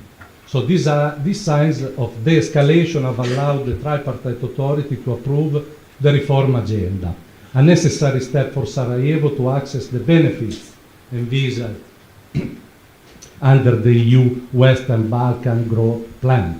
So Bosnia and Herzegovina was until now the only Western Balkans country that had not yet submitted its agenda to the Commission. So for Serbia, Kosovo, Italy within the EU and NATO pay special attention to the development of the EU-promoted Belgrade-Pristina facilitated dialogue, a process that NATO steadfastly supports, but unfortunately is not advancing at the desired pace. We heard just now the main reasons. So the process of normalizing relations between Serbia and Kosovo is a cornerstone for the stability of the entire Balkan region. It is also an indispensable condition for the EU integration prospects of both countries, closely linked to the Brussels and Ohrid agreements of 2023. Yet, neither party has taken any step forward their full implementation. A new momentum to the EU-led dialogue and to the implementation of the related agreement is thus needed. We think that both parties should adopt a concrete and pragmatic approach based on compromise, setting aside ideological stances. So KFOR role is to maintain a stable and secure environment that promotes peaceful inter-ethnic coexistence and a more fruitful political engagement between Pristina and Belgrade. So North Macedonia, the current government in office since 2024, we know has created some friction with Bulgaria and Greece over the country's constitutional name issue. So the Prime Minister maintains an ambiguous stance on these matters affecting relations with neighboring countries and consequently North Macedonia EU accession path. While tensions with Athens over the name dispute have eased, relations with Sofia remain strained due to a long-standing controversies related to minority rights, historical dispute and national identity. As far as Montenegro is concerned, the summer 2024 government reshuffle, which brought the Bosniak Party and pro-Serbian minority coalition parties into the executive, has so far not derailed the country's EU integration path, which continues with determination. Several issues remain unresolved, though. In December 2024, Zagreb vetoed the opening of EU accession negotiations with Montenegro on Chapter 31. The so-called common and foreign security policy. Recently, however, both countries have shown a constructive approach, initiating technical consultation last January. Lastly, we have Albania. The legislative election of last May resulted in a clear victory of the Socialist Party of Prime Minister Rama, which obtained over 52% of the national vote, a strong increase from the previous 2021 election. So Rama thus secured his fourth consecutive term as Prime Minister. A new government, which includes numerous changes from the previous cabinet, took office on 19 September. So these are our recent evaluation of the situation, the facts, but let's see some insight that we have on the process. At the Symposium on Partnership in the Age of Hybrid Challenges held last autumn in Sarajevo, it emerged clear the importance of partnership for the Euro-Atlantic security in a historic phase characterized by persistent, simultaneous and cross-boundary challenges. To track them timely and face them, we should invest in the resilience of these countries, promoting a vigilant approach to security and adopting eventually a more agile decision-making process. Today's challenges require a whole-of-society approach that can manage conflicts in all their dimensions, including the informational cognitive one. Armies win battles, countries win wars. At NATO there is a strategic reflection on our ability to decipher, contain, and where necessary, counter events of hybrid nature. Our aim is to increase the opportunity cost of any potential hybrid Russian campaigns, more or less directly controlled, by raising the price of our response using asymmetric tools if necessary, for example, focusing on the shadow fleet, and capable of pushing the Russian to recalibrate their risk calculation. As we know, reforms and good neighbors relations are key. But if we really are to succeed in pushing the Euro-Atlantic integration process and complete it someday, we must offer a clearly better perspective than our strategic competitors. I do not nurture any doubt about it. The problem is also the packaging, the advertising, and the condition linked to such an outcome. NATO, EU, and the Western democracies in general are high-standard clubs, joinable only through sacrifices, hard work, and reforms on a generational scale, hardly compatible with strong nationalistic agendas. I see a trend of growing awareness occurring at all levels at NATO. Security in all its aspects cannot be taken for granted, and it does have a cost. So increasing effort are being made to reinforce our internal security as well as through partnership.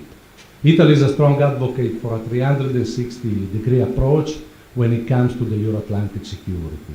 The Western Balkans are one of the main theaters where hybrid competition is taking place today. Hybrid warfare is also occurring in many southern Mediterranean partners. I am thinking, for instance, about Libya here, but not only. The Sahel region, too, is being affected by the malignant action of our strategic competitors. So all this is to say that allied and partners together can push the Euro-Atlantic integration, an intensified outreach is needed, as well as stronger measures to reinforce those societies' resilience, paired with a renewed commitment for sound and effective reforms from these region's countries. So, finally, we think that we should keep our democratic standard bar high. Lowering it would not serve our long-term interest. In the short, medium term, we too, as Euro-Atlantic family, should work towards not only a stronger and more capable deterrence and defense, but to reinforce our resilience vis-à-vis the multifaceted threats originating from our strategic competitors. Thank you.